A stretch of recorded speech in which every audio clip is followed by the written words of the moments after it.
Okay, guys. Good evening, everyone. Today we're going to start the second session of oral review of vascular surgery, like a practice for oral review.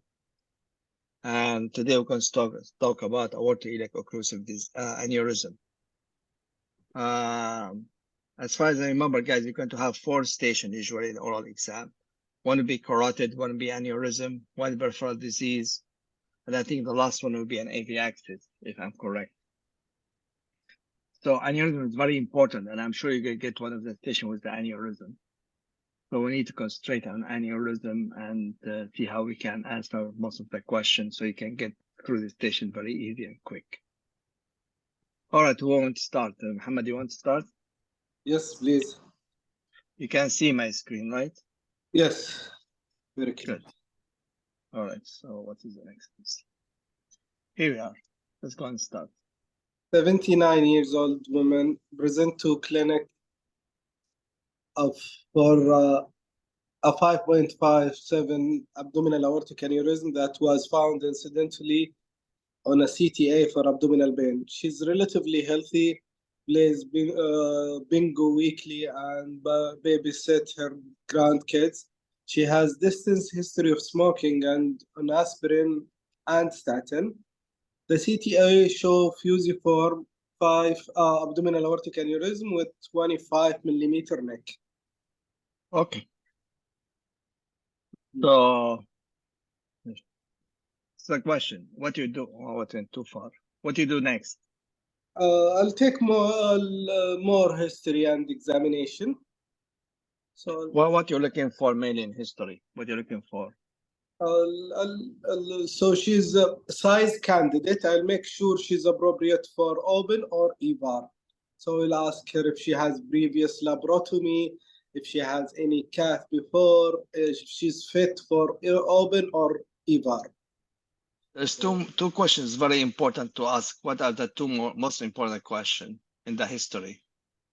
So if she has laparotomy before? No. Or any open surgery? No, the first question is the family history. It's very important because she has a history of aneurysm in her sibling or in her brother's high chance of, and the second question, if she has any sign of connective tissue disease, Marfan, her brothers, have aneurysm. So it's really two things because they affect your decisions, how quick to respond, what type of treatment. So try it always to ask two main questions, family history and connective tissue disease. It's very important. All right. Then you do a complete exam. You check the pulses, of course, femoral, distal pulses, lungs. I mean, routine exam. Check popliteal for popliteal aneurysm. For aneurysm, correct. So you did an exam. She has palpable pulsatile, non-tender mass in the abdomen with palpable femoral and pedal pulse palatally. Particularly what you are looking for in CT scan. So you're the CAT scan. What you're looking in the CAT scan? So I look for the aneurysm itself and the neck diameter, the neck length, the iliac arteries, and the size of the aneurysm. So you're looking for IFU mainly, correct? Yeah, yes. To see if can sit for EVAR or open repair. Yes. Especially she's 79 years old. So what is the IFU? Let's talk about IFU. What's the IFU for EVAR? So you need neck length is 1 to 1.5 centimeter, and you need a diameter between 19 to 32. Sometimes 18 can be fit also. You need a length of the aneurysm is around 9 to 10 centimeter. And you need iliac diameter, iliac length before bifurcation is at least 2 centimeter, iliac diameter between 9 to 20, and you need an external iliac around 7 to more than 7 millimeter, and you need the healthy common femoral artery for puncture. Very good. You said most of it. The only thing you missed the angulation of the aorta. The angulation, should be less than 60. The diameter, yes. I mean, you said from 18 to the to 32. But really 32 is too big. Some people, they stop at 30 or even 28. You can still do it, but you don't get a good repair. But this is the IFU anyway. And the last thing you miss is what? The aortic bifurcation, the size. Yes, is important. you need the aortic bifurcation more than 20, but 18 can be acceptable if you balloon it. Yeah, so 17, 18 is acceptable. So don't forget that aortic bifurcation is important. All right, let's say that. So all seems the criteria for, if she meet all the criteria for an EVAR, and she want to know what her rupture risk is without surgery, what you are recommending.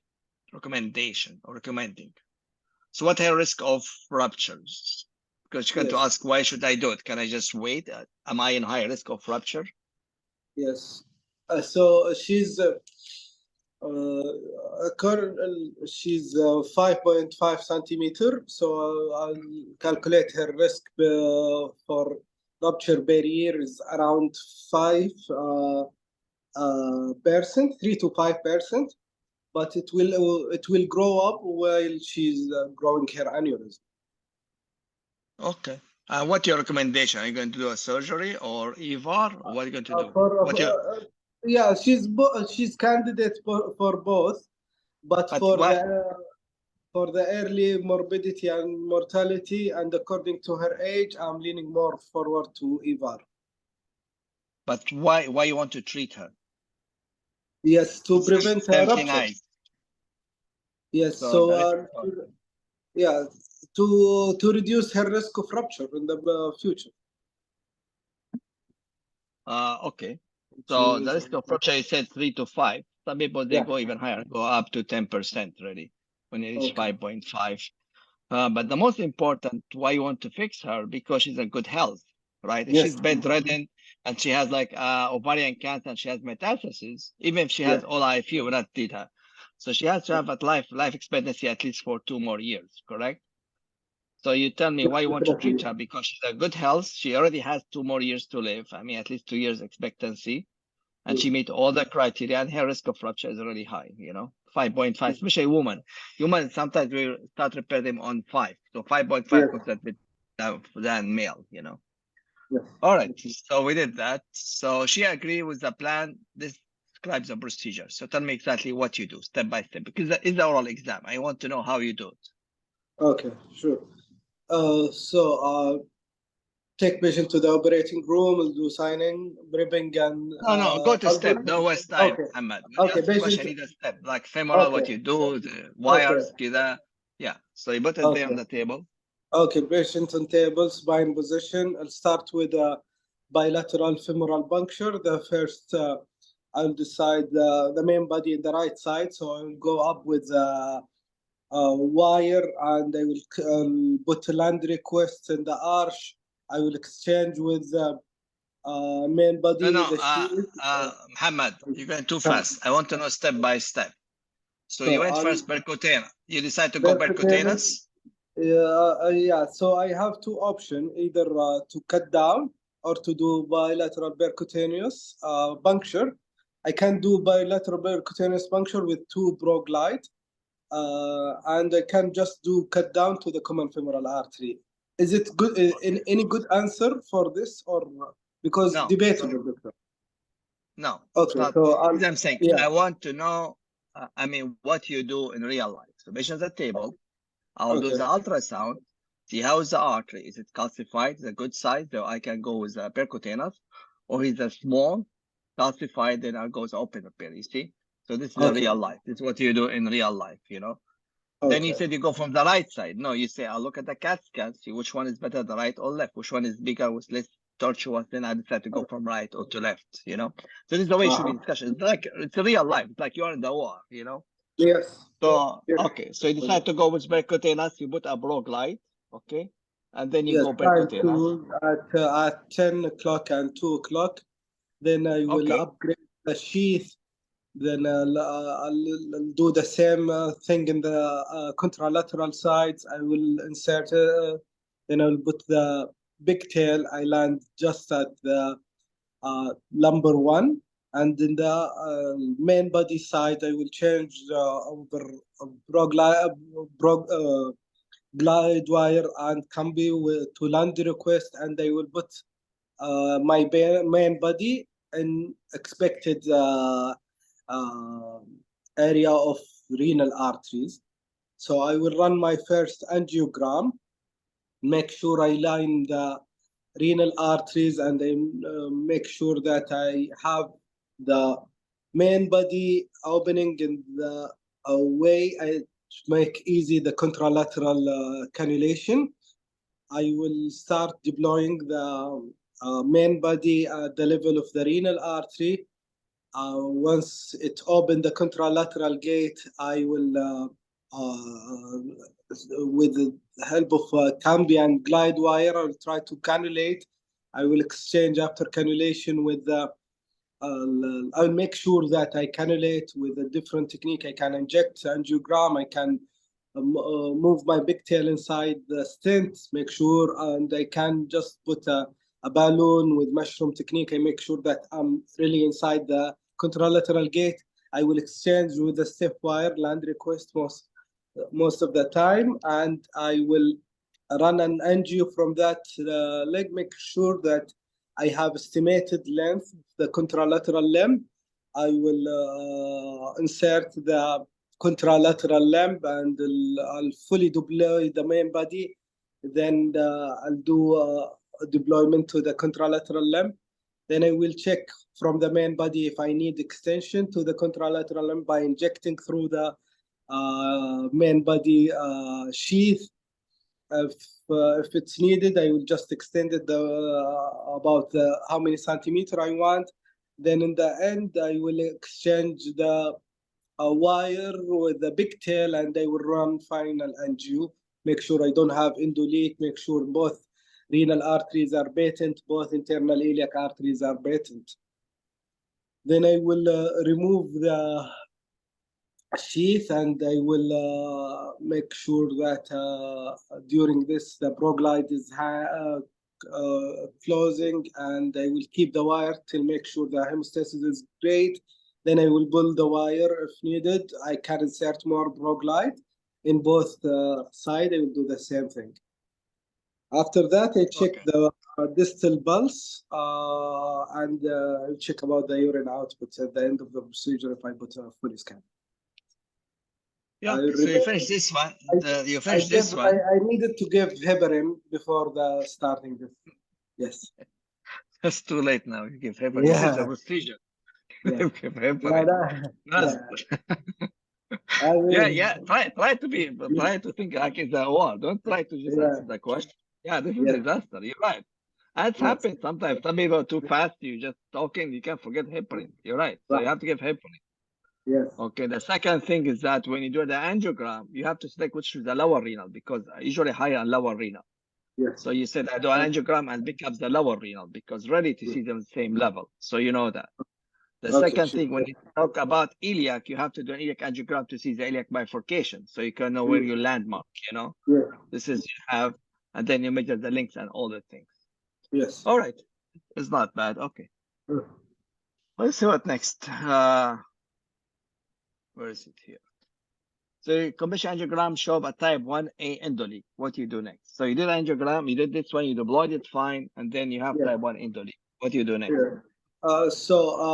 I will insert again my coda balloon, and I make sure that I inflate it in the proximal again, and I will run an angio. Make sure.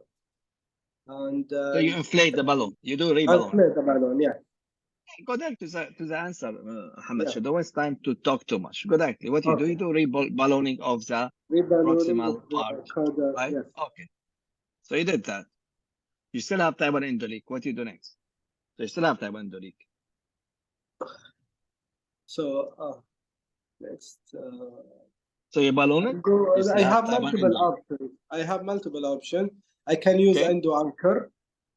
Okay. Sure. I can do suprarenal extension. No, just a second. You see, now you get to yourself trouble. How are you going to do suprarenal fixation? Are you in the war now? I'll make sure I have the stent ordered before. if you don't have it, or yeah. So do we do that? We don't do that in real life, right? We don't order submarinal stents. You see? So this way you can you you can get. anticipate. Yeah. Mhm. You have to anticipate the problem before. If you anticipate it, you will order. If you know, no. So I'll. No, but in real life, we don't do that, right? I mean, We you are in don't the do OR. that. This is a nice neck. You're not expecting any problem, but even though you still have type 1 indolink.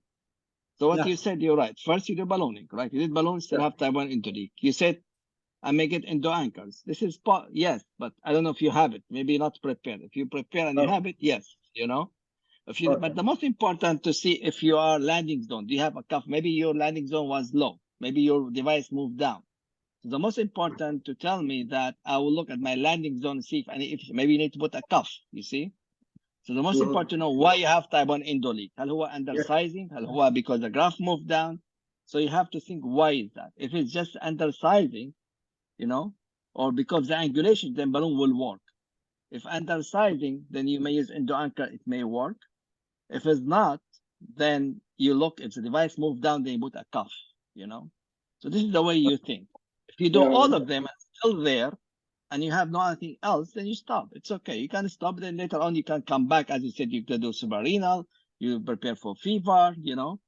But sometimes you have to stop because you're not prepared. Even if you don't have a cuff, let's say you deployed it and you are lower and you have type 1 indolink and need a cuff. You don't have a cuff. That's it. Okay. It's not a problem. You stop it. You stop at this level. You finish it. You bring it later on. You put a cuff. You see. So you have to be more practical what you're going to do in real life. Okay. So, but this is the situation. First, we do ballooning. Second thing, we evaluate why we have a type 1 indolink. The most common because the graph is not, you know, the graph is not folded. So when you do ballooning, most of the time this will help, you know. If you have a severe angulation, some people they put a palmar stent, you know, if you have it, because this will straight your angulation, you get less indolink, you know. So you can do a couple of things which are available. But if you need like endo anchors and it's not available, you put a cuff not available, then you stop and bring it later on. It's not a problem. The old teachings before, they said you should not leave OR with type 1 indolink. Now we don't do that. We can leave the OR with the type 1 indolink because always you can go back and do something. Before the teaching used to say that if you type 1 indolink is not still doing the OR, you have to convert to open. But many studies showed that converting open after endovascular increase your mortality and morbidity. So we don't do that anymore, unless if you have a rupture or something like that, or disaster. But any type of indolink, if you're not prepared to fix it, it's okay. Stop and bring patient, and then you can fix it later on, okay? But you try with a simple thing, which is first ballooning, or putting a cuff or endo anchor if you have it. All right, let's go to the next one. There's no more indolink. Okay, that's good. So what do you do now? There's no more, there's no more room. That means there's no more cuff. Your deployment was, no more room. They mean your deployment was very good and no place for cuff. So what you do now, you just stop. I mean, you cannot do, or bring it later on for endo anchors or whatever you have to do, okay? Or you balloon one more time, you do balloon one more time, but if it still persists, sometimes you have to stop. But you stop to prepare for second stage, you know, not stop until the home, of course. Stop until you tell the examiner, you know, most of it, I need a cuff. It's no cuff. You need an endo anchors, which I don't have it. I'm not prepared. I'll bring her later on, you know. Or maybe I have to go to suprarenal, then I have to do a fever, which I'm not prepared, so I'll wait. But you have to tell him a solution that you're waiting to do a solution, not to wait. And that, it's not like a benign, like type 2 indolink, you just wait and see, you know. This has to be fixed. But you don't fix it now because you're not prepared. You see, this is what the examiner have to understand from you, that yes, you stop, but you stop to do it like in a couple of days after you are prepared, not like to stop and watch it, okay? Except sometimes, I tell you, sometimes type of indolink, if it's very mild, sometimes it dissolves by itself, like, you know. So sometimes, yes, I can wait if I see very mild indolink and my point was excellent and everything looks to me perfect. I see that a couple of times, then I'll wait and repeat CAT scan within a week or 10 days. I see the indolink is gone. This also, you can do that. So again, the only most important to explain why you're going to do whatever you have to do, Muhammad. Yes. All right, let's go to the next question now. So to summary off, Go ahead. Okay, doctor. So CT scan, same admission, and I will see, right? No, I'm saying if it's type 1 endo leak, you think that because the device went down and you need to put a cuff. No, you have to break a cuff. If you think that she has a place for endo ankle will work, then you do it. But like, let's say you do ballooning, you do endo ankle, you still have type 1 endo leak, which is very mild, it's not big. Then I can wait and see, because the next step will be fever, which is complicated, and fever takes time. So the waiting time until I get a fever, I can repeat a CAT scan within like maybe before discharge, and then I will look, I will see. It's something. The most important in the exam, Muhammad, is to explain whatever you want to do. You know, just explain what is the reason why you want to do so or so. You know, this is the most important. Okay. Okay. So your type 1 endo leak is resolved, but now you have type 2 endo leak. What do you do? Type 2 endo leak in the OR, I will wait and see in the future. So I'll repeat CT scan within a month and I'll see it. So endo leak type 2 is a benign, so it's not a problem, 20%. So we just watch it and we continue the same. It's not an issue. I will not concern about it, okay? All right. The patient does well and discharge home and return clinic 2 weeks later with a wrist pain in the foot without any prior history of PAD. What do you concern about or what you do? So 2 weeks he came. Okay. So I'm concerned about a thrombosed limb. Correct. Why you think the graft thrombosed? Without any history of usually with angulation of the iliac, sometimes the patient is not taking any blood thinner. Sometimes the calcification and the landing zone in the area calcified cause resistance and cause thrombosis in the end. So this is multiple reasons, yes. But most of them are technical reasons, correct? Yes. Either you are concerned about technical. Yeah, or poor planning, you know, the iliac too small and you put a big one, you know. The aorta is too tight, bifurcations, you know, kink, you know. So you have to think about something really technical happen here. And the last thing, what you need to concern about is what? Is your closure device. Because you did percutaneous. So if the closure device closes the common femoral, then this limb will occluded, you know. So also you have to think about it could be from the femoral artery from the closure device because you went percutaneous, okay? All right, so what do you do now? I think it's the next step. So there's no right femoral pulse, left femoral artery, CT scan confirms suspicious of limb occlusion. How you manage that? So I will do for her. I'll start hibernization the patient and I will schedule her for fem bypass.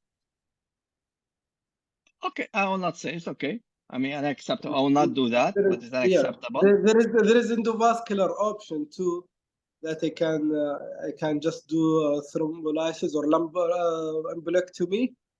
Then I'll stent it again. Okay. I mean, yes, you can do thrombolysis, but you know that deep in your heart that this is a clinical, this is mechanical, technical issues, you know, so need to be fixed. Fem is a good choice, but as a backup. First, let's see what's the problem. So first, what you do is that, yes, you prepare for fem, but you open the groin. You do open, of course, you have done open. First, you open the common femoral, see what the problem could be, the closure device, okay? I do an open thrombectomy and do an angiogram, and we'll look what is the problem. Then I have to say have to find the problem. If you don't find the problem, it's the problem. So you have to find it's a kink, it's the outflow, is the external was very diseased, you don't have a good outflow. Is it the common femoral artery because the closure device, or have a dissection in the common femoral artery? So I have to find what the issue and solve it. Just do thrombectomy and close, this will not work. If you do thrombectomy and you tell me, oh, I didn't find anything, and you close, then it will be closed again because it has to be an issue somewhere else. Okay. So so my safest answer is embolectomy, diagnostic angiogram, possible stenting, possible ballooning, and possible fem bypass. Is this a good answer? Yes. So you open the groin, you do thrombectomy. let's say that's not question. What is no? So let's say you do thrombectomy, you cannot do it. Balloon doesn't go up, you know. So you try, it doesn't go up. Then you do fem bypass, you know. You don't waste your time, okay? But always start from the same groin. You open the common. You're looking for dissection. You're looking for a closure device. Do thrombectomy, do angiogram, and evaluate the situation. If I can fix it endovascular, maybe iliac disease, I put a stent. Kink, I can put a stent. Then if it's not, it's too much, you know, then I just forget about it and just do fem bypass and get out of it, okay?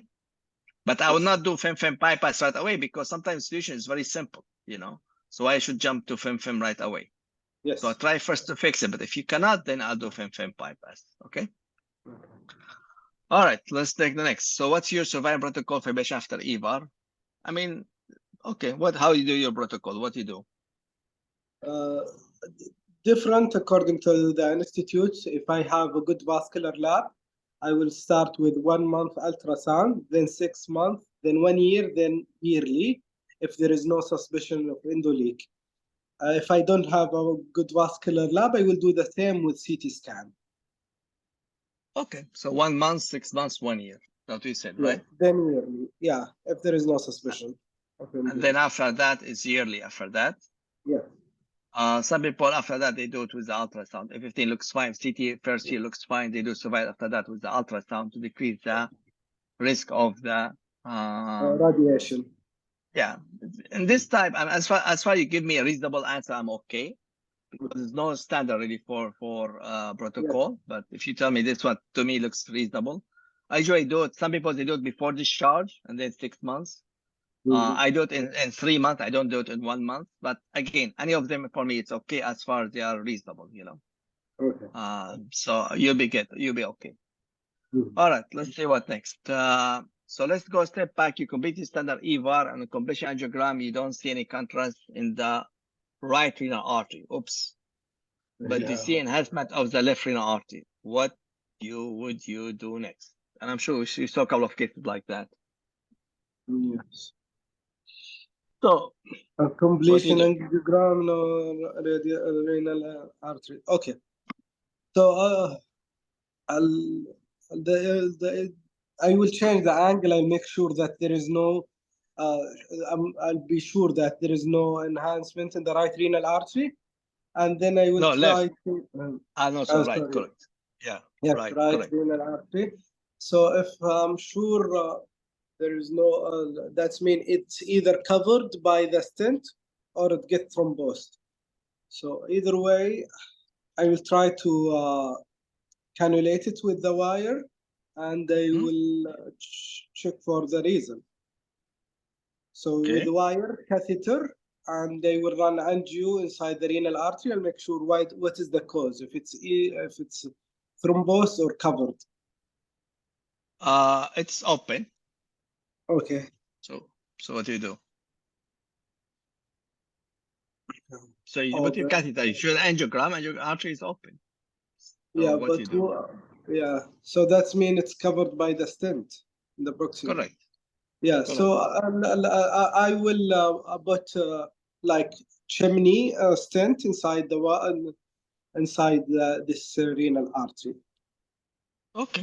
How you do that? What wire you use? How you do that? So I will cannulate with a soft wire and angle cheese. What size of wire you cannulate with? 35 or 14? Yes. So depend on the size of the artery. If it's 5 and 6 millimeter, it's safe to cannulate it with 35.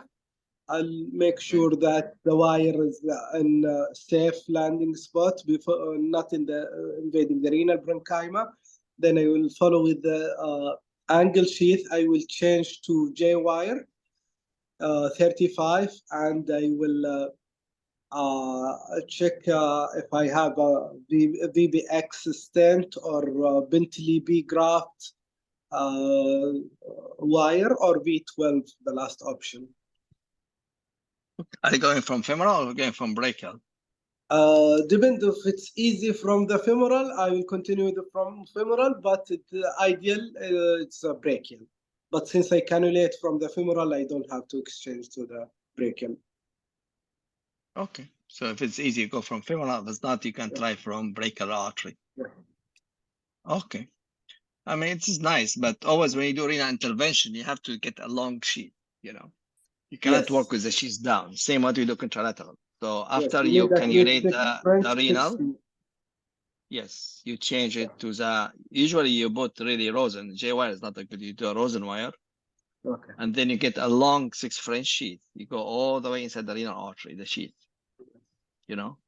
Then most of it you have to change to 14 because most of the renal are 14 wire. So you change to 14 wire. And then do you have to use, why you have to use VBX or Bentley? Why is it VBX or Bentley? Why don't uncover stent? Why you need to use a cover stent? You need cover stent balloon mounted to give it the stability and No, you not need really. Balloon expandable is yes. Yeah. But covered, uncovered, the covered showed good patency, but I don't know why. Even in fever, it has to be covered. Fever is different because you're doing you want to get an endoleak. Here you just need to push the stent down. So really, in my opinion, no, uncover is better in this one because less fabric, arteries are small. You just need to push the stent down. That's all, and stabilize the renal arteries, you know. Okay. So I will use uncovered stent, you know. I think I prefer uncovered stent. They are smaller. You have a smaller sheath because you don't want a big sheath, and they are more available.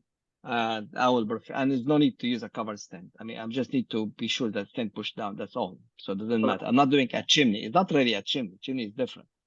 Unless if you have to go higher, let's say, I mean, you have an type of endoleak, you want to put a cuff and you have to go higher, then you use a cover stent, of course. Then you're doing a chimney. But this one is an occlusion of the renal because the stent moved up. Then you just need something to push it down. So uncovered, but it has to be balloon expandable stent because it needs something stiff.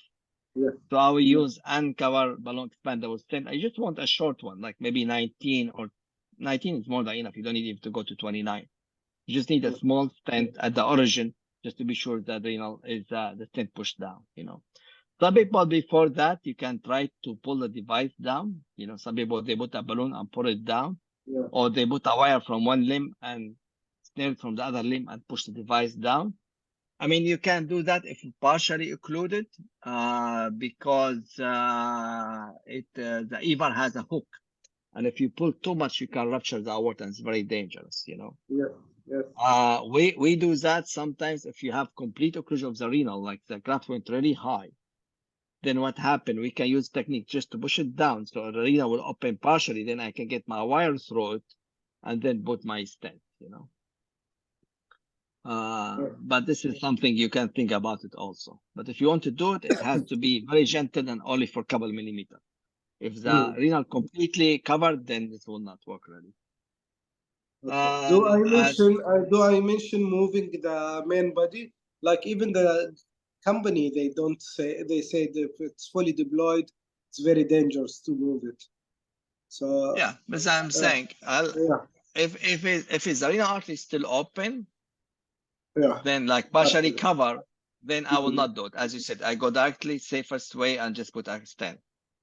But if the artery completely covered, how can to connect the renal artery is already completely covered? Then I would try to do this maneuver gently just to open partially and then get my wire through it, and then I can put cover stent, uncover stent. Okay. Yeah. So that is unsuccessful. Minimal on the flow. What you do? I think they talk about the pulling down. So what you do, you put a stent. But this is unsuccessful. Okay, let's take this one. It's unsuccessful. So you cannot reconnect the renal artery. And what do you do? And then that's completely covered. I used all my endo option. I have to do an open option. Open. Yes, you can do that, but the time is very valuable now. We have ischemia time to the kidney. If I revascularize later, it will not be viable. Correct.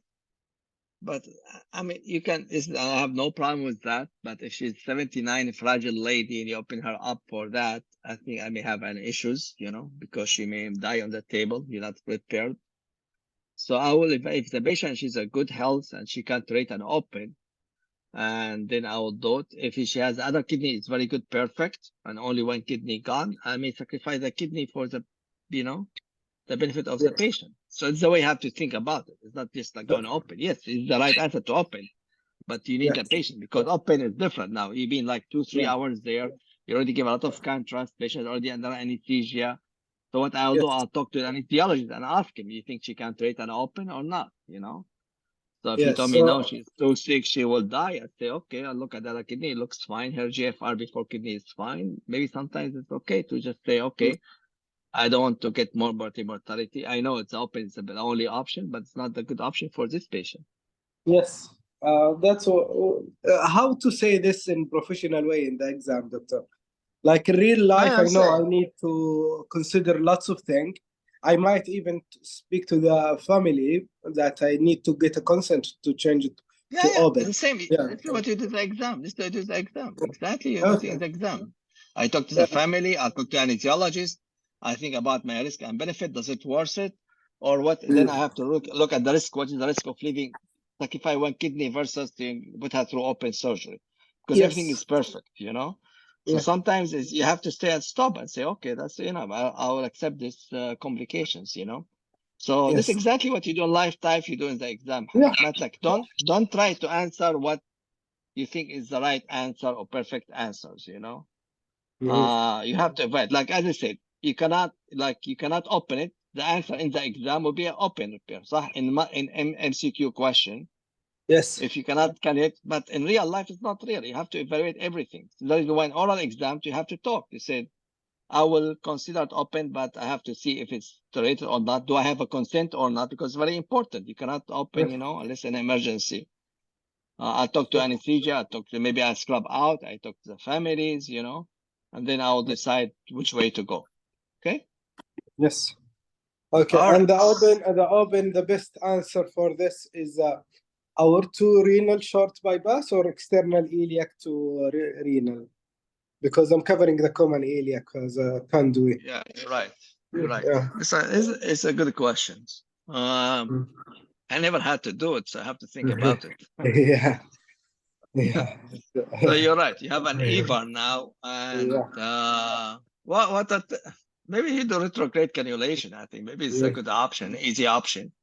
Get the renal artery cannulate, go get with the wire, push it on the side with the retrograde, and put a cover stent, and I think it's the best option. I do. Okay. I'll go retrograde cannulation, because the bypass is very difficult. As I said, common iliac is already covered, aorta is already covered. Yes. So the easy way is to go retrograde cannulation, you know. One time we did, which was rupture aneurysm, we did auto transplant. We took the kidney out, but not because we covered, because she has only one kidney and she has a rupture thoracoabdominal, and we want to preserve this kidney. So the first thing, we took the kidney out, and then we did thoracoabdominal, and then we put the kidney down in the pelvics, and worked fine. So just discuss it, but I think this is the easy way to go retrograde cannulation. Okay. All right.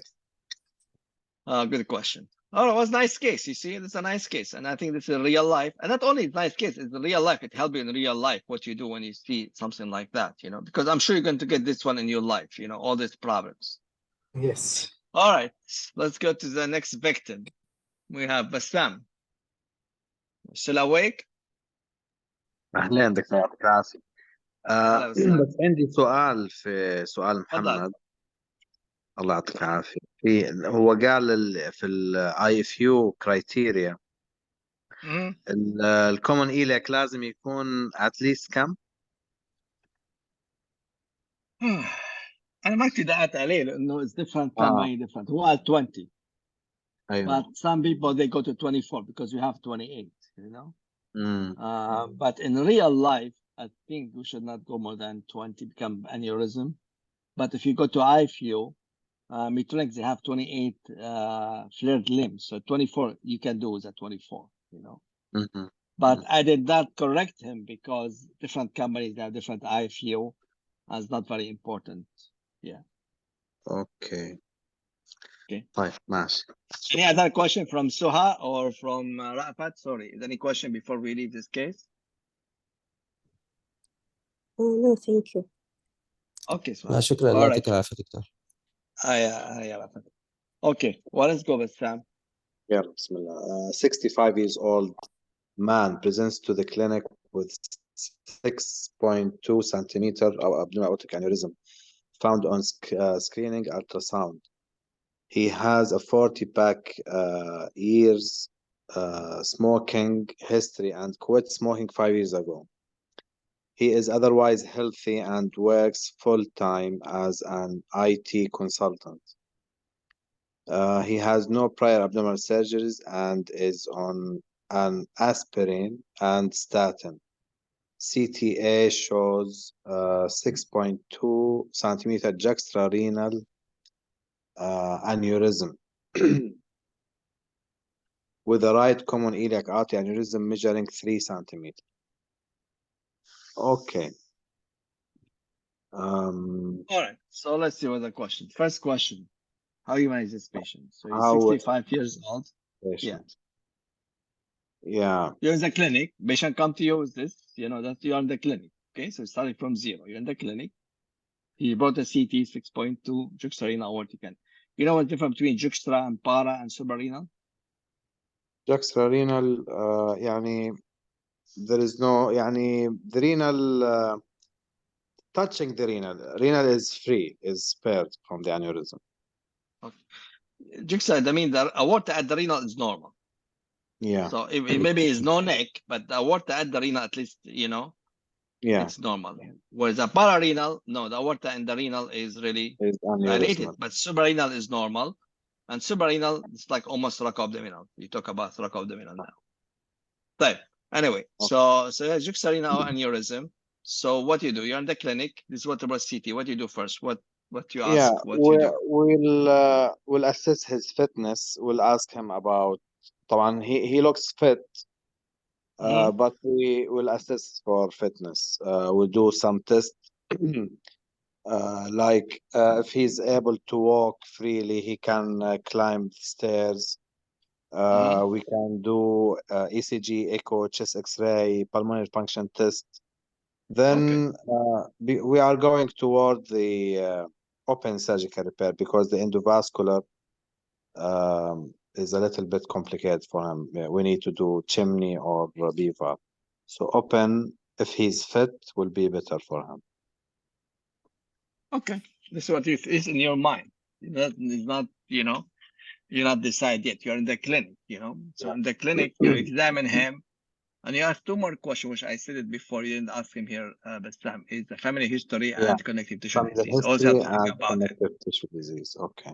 And you examine him, you check the pulses, you check popliteal pulse, again, if any popliteal aneurysms, you know, you should check for carotid, if any browi, you know, and then you start working him up. But back in your mind, you think about open, because as you said, because juxtarenal is more complicated and because he's a young guy, you know. Yes. All right. So let's see what next session. His brother died of aneurysm around the same age, and his exam is negative except for versatile non-tender abdominal mass. He's nervous. I want to know if his aneurysm is going to rupture. You think it's going? I mean, what is the risk? Does it have a risk of rupture? Yeah. So positive family history. The risk of rupture, if it is 6.5 or 6.2, it's more than 10%. Correct. So, by the way, in the exam, they don't tell you correct or wrong. So they just stop. They don't talk to just let you know. So don't feel nervous. There's nobody talking. I mean, here we just, because not a real life, I'm saying it's correct or not. But in the exam, even if you say something wrong, they don't say anything. They just let you keep going, you know. But you're right. So the risk factor, the risk is more than 10%. It's about 10 to 15%. Okay. So he's worried. So you can advise him to repair it. Okay. Next one. So he wants it to be fixed. What do you do next? You're in the clinic. You said, okay, need to be fixed. So what test are you going to order? Yeah, we need to check the pulmonary function test, echo, ECG, maybe scan, stress test. Okay, so all this one, which I agree with that. Operative workup came back normal. So what your operative plan is what? Yeah, we go for open We have to take consent. We go for open. Why abdominal open again? Why open? because he's fit. The endovascular option is a little bit complicated, and the patency rate is better in open. Okay. Well, not patency rate really. See, that's not the patency. Maybe it's morbidity, mortality is less. No, not less, but I don't know how to say it. It's not really patency because we do, but the problem is less complicated, and he's a young guy because it's the problem with the fever. You have to go suprarenal, then you have to go really supraceliac. You know, with a chimney, you make it type 1 endoleak, type 2 endoleak, and you have a repeat ultrasound, CT scan. So if he's fit, open would be much better option for him. More follow up with yes, endovascular. Okay. So hey, Bisha, want to know why you are not doing endograft. His brother or friend, he had it. So the same thing we said, because so on. So let's not waste our time. He agreed to do an open repair. Describe the surgery. Quite. Now tell me how you do an open repair. Don't tell me from prep. Tell me you open the belly midline and what you do. Step by step, so I know you know how to do it. Inside, well, from يعني we have to prepare. You opened up. You prepare. You open the abdomen. What you do next? Yeah. Okay. We opened. We put our retractor. Okay. We move the transverse colon cephalad, and cephalic. We dissect the duodenum, and we put the small bowel to the right of the patient, and we reach to the posterior peritoneum. We incise it longitudinally. We identify the renal vessels. We control them. Before renal vessels, before you jump, what we do before renal vein? The left renal vein. We identify the left renal vein. Before. Is the vein you need to ligate it. Remember what is that? You see it during surgery. We ligate the inferior mesenteric vein. Yeah, so you ligate it. And next? And we identify the left renal vein. We identify the renal vessels, and we prepare up above and below the renal vessels to clamp. We don't clamp, we prepare. Then we dissect the common iliac vessel. Before that, to able to dissect suprarenal, what you have to do? We ligate the gonadal vessel. Correct. You have and the adrenal. This one options, you see. Yeah. You have to decide ahead of time. If you're going to just mobilize the renal vein, you ligate the gonadal and the adrenal vein. Okay. Yes. If you decide just to cut it and ligate it, then you have to keep these two open. You can't change your mind later on because you need a drainage, you know. So you have to decide which way I want to go, you know. Okay. And it's important also to tell me that pre-op, I will look at the CT scan and be sure it has no retro-aortic IV renal vein, because this is really complicated situation. Yeah. All right. So you open, you prepare up and down, you prepare the iliac. Correct. What do you do next? Yeah. We minimize. We have to identify the ureter at the bifurcation of the iliac. We control the right iliac at the external because it's aneurysmal. We need to fix it. We minimize dissection around the left common iliac artery to avoid the nerves. And then we give the patient therapeutic heparin, and we clamp. Then we open the sac of the aneurysm. No, just a second. Where you clamp? It's very important. Where do you clamp? We clamp juxtary. We clamp above the renals first. Then later on, after we do the proximal anastomosis quickly, and then we do we clamp the graft. We use Dacron. Correct. So you clamp suprarenal, you do your anastomosis, then you move your clamp infrarenals, you know. Yes, and we. What else you have to do also? Some people, what happened? What else you have to do? We have to do perfusion of the kidneys. We can insert catheter and perfuse the kidneys. Okay.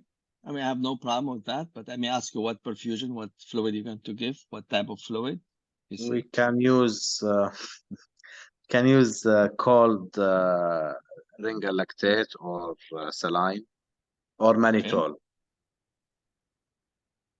What are you going to say? We're going to tell him what are you going to use. What would you do? We used to use cold ringer lactate. Okay. What do you put inside? بنحط انهار شنط مثلا في الكاثيترز هذه تبعت no the fluid what do you give what بس ringer lactate cold ما بدو له شيء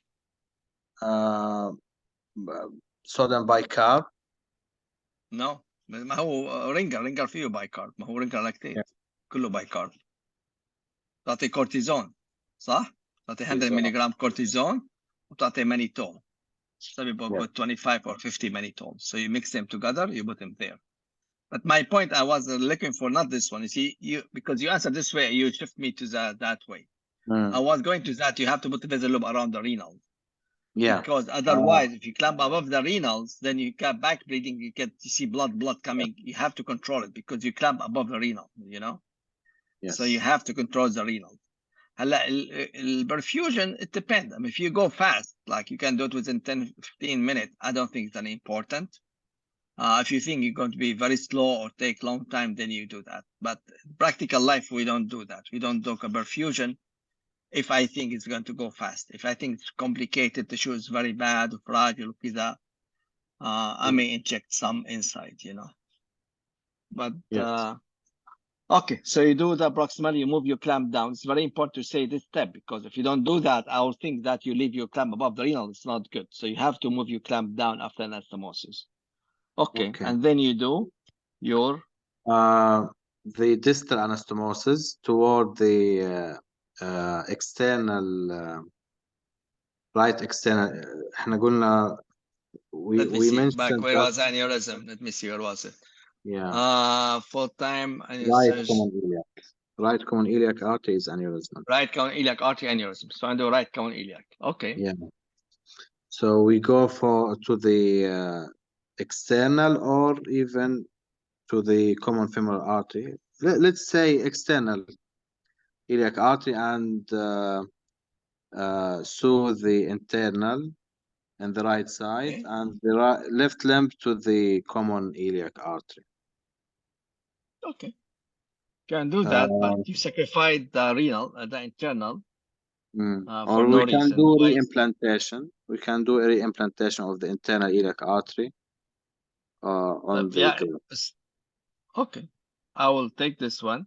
But in real life, how many cases we did? What really we do, Bassam? We did a lot of cases together. What we do? We go to bifurcation, right? Put in the bifurcation. Yes. Right?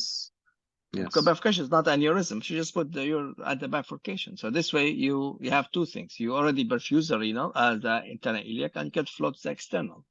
Good. I mean, if you do the external, you implant the internal, I have no issue because it's correct, but it's just longer and there's no need for that. Really. Yeah. So what I will do, I go to the bifurcations, you know, I put my graft there, and the other one I put in the common iliac artery. Correct? Correct. All right. Good. So this is good. Good. All right. If the iliac artery bifurcation is aneurysm, here we are. So now what you do? Now you do what you told me now. If it's aneurysm, then what you do? You do bypass. Okay. And where you put your graft limb, where it goes to? يعني if the bifurcation is aneurysmal, then we might just we need to open it and ligate the internal iliac and either to put the graft on external or to put it on the common femoral artery. Okay. I mean, this is unacceptable because why? Because the internal iliac on the other side is open, correct? Yeah. So you can do that. I have no issue with that. I will not do this one. I will do a different way, but I think this is reasonable. You can tell me the other internal iliac is open, so I can sacrifice one. I just ligate it and put my graft to the external or common iliac artery. What I will do, I will go to the common femoral because I don't like external iliac artery because external is bad artery. I prefer to do aortofemoral, and then I re-implant the internal in the external, you know. Of course, you ligate the proximal, internal, external, and I re-implant the internal. But again, if it's difficult, if it's too far, if it's patient's too sick, surgery took too long, then I just ligate it, you know. So it's all options. I mean, all options is reasonable. But if the other internal iliac artery is occluded, then no, I want you to tell me you're going to do something to reimplant it or put a bypass between common femoral or external iliac to the internal iliac, you know. But as far as the other one is already open, then any answer will be acceptable for me. Either reimplantation or ligation, both will be fine. So which one is easier? And you are the surgeon, you decide at the time of the surgery, which way to go. Okay. All right, so you did that on both of the day 2. Patient had abdominal pain, dark loose stool, arising WBC and tachycardia. What is your concern? How would you manage it? So after 2 days abdominal pain, what do you think about going on? We'll think about ischemic colitis. Correct. We need to do colonoscopy. We consult GI people to do colonoscopy. Okay. This is correct, but not colonoscopy, because colonoscopy, they're going to ask you for bowel prep and so complicated. Sigmoidoscopy is more than enough because you just need to look at the sigmoid, correct? This is the way you get necrotic, you know? Because if you ask him for colonoscopy, they say, oh, we need a bowel prep and all the things. Sigmoidoscopy is very easy, you know? So ask for sigmoidoscopy, I think will be enough. All right. Okay. So sigmoidoscopy showed mild patchy erythema throughout the sigmoid colon. What do you do next? Mild patchy erythema. Okay, we can observe. We can observe. We can keep the patient MPO and start him on IV fluids and observe. Then to do follow-up with either sigmoidoscopy or CT scan to avoid bowel resection because it might affect our graft. All right. First, in the exam, you don't say I can. Or if you say, I will do. It's better, you know. Say, I can. Okay. Of course, you can do whatever you want. So what are you going to do? I will do so and so. Yeah, they will have to show me that, you know, confident what you do. Okay, what is the situation? I will do so and so and so, you know. So you give him IV fluid, right? And I'll watch him now because the mild, they said mild, patchy erythema. So it's most of it just a mucosa. So I take it conservatively. I give him IV fluid. And the most important, what you have to give, antibiotics, correct? Yes. Because you don't get, because intima, it's protect from bacteria going inside the colon to the bloodstream, you know? You don't get bacteremia, then graft get infected. So you really need to cover him very well with antibiotic until this issue resolves, you know? So I'll give antibiotic, IV fluid, maybe put him only liquid diet, and watch him clinically. Really, it's more important, you know. Sigmoidoscopy, yes, it's important. I don't think CAT scan will help because CAT scan will not show anything unless if you have like transmural, you know, ischemia. So I'll watch him. If he's getting better and better, just keep going this direction. If his pain increased, you have more pain, WBC went up, start having some bloody diarrhea, then I'm concerned about maybe transmural. Then the easiest way is just to repeat a sigmoidoscopy, I think.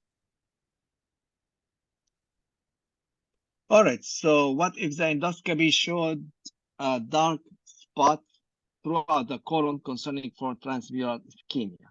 So let's say that they look at it called colonoscopy or sigmoidoscopy and they found that you have a transmural ischemia. What you do? Yeah. Then we have to go for resection. We do a Hartmann procedure. And just to avoid any, we don't do primary anastomosis. Correct. Just why don't do primary anastomosis? Why don't do primary? Because we are not sure about the healthy area of the colon. Then he might develop like leak or anastomotic ischemia.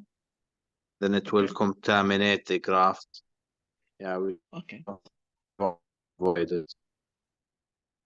After sigmoidoscopy, if you have to do sigmoid resection, do you know what mortality, how much would be?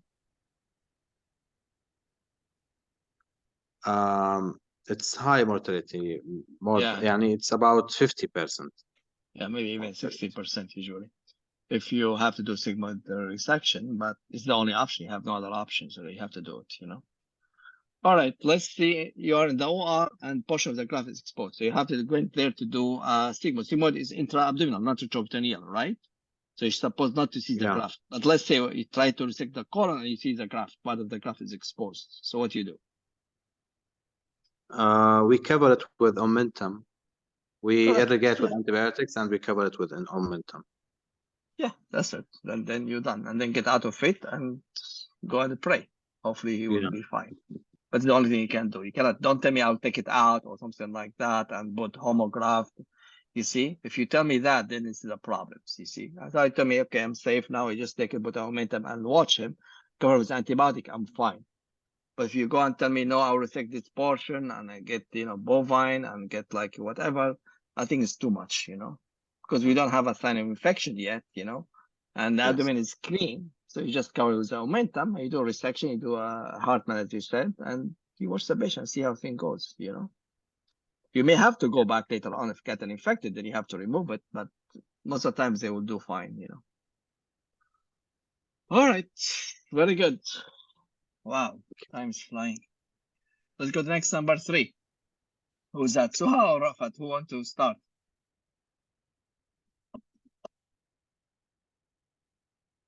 Maybe I should pick up. Okay, Suha, let's go.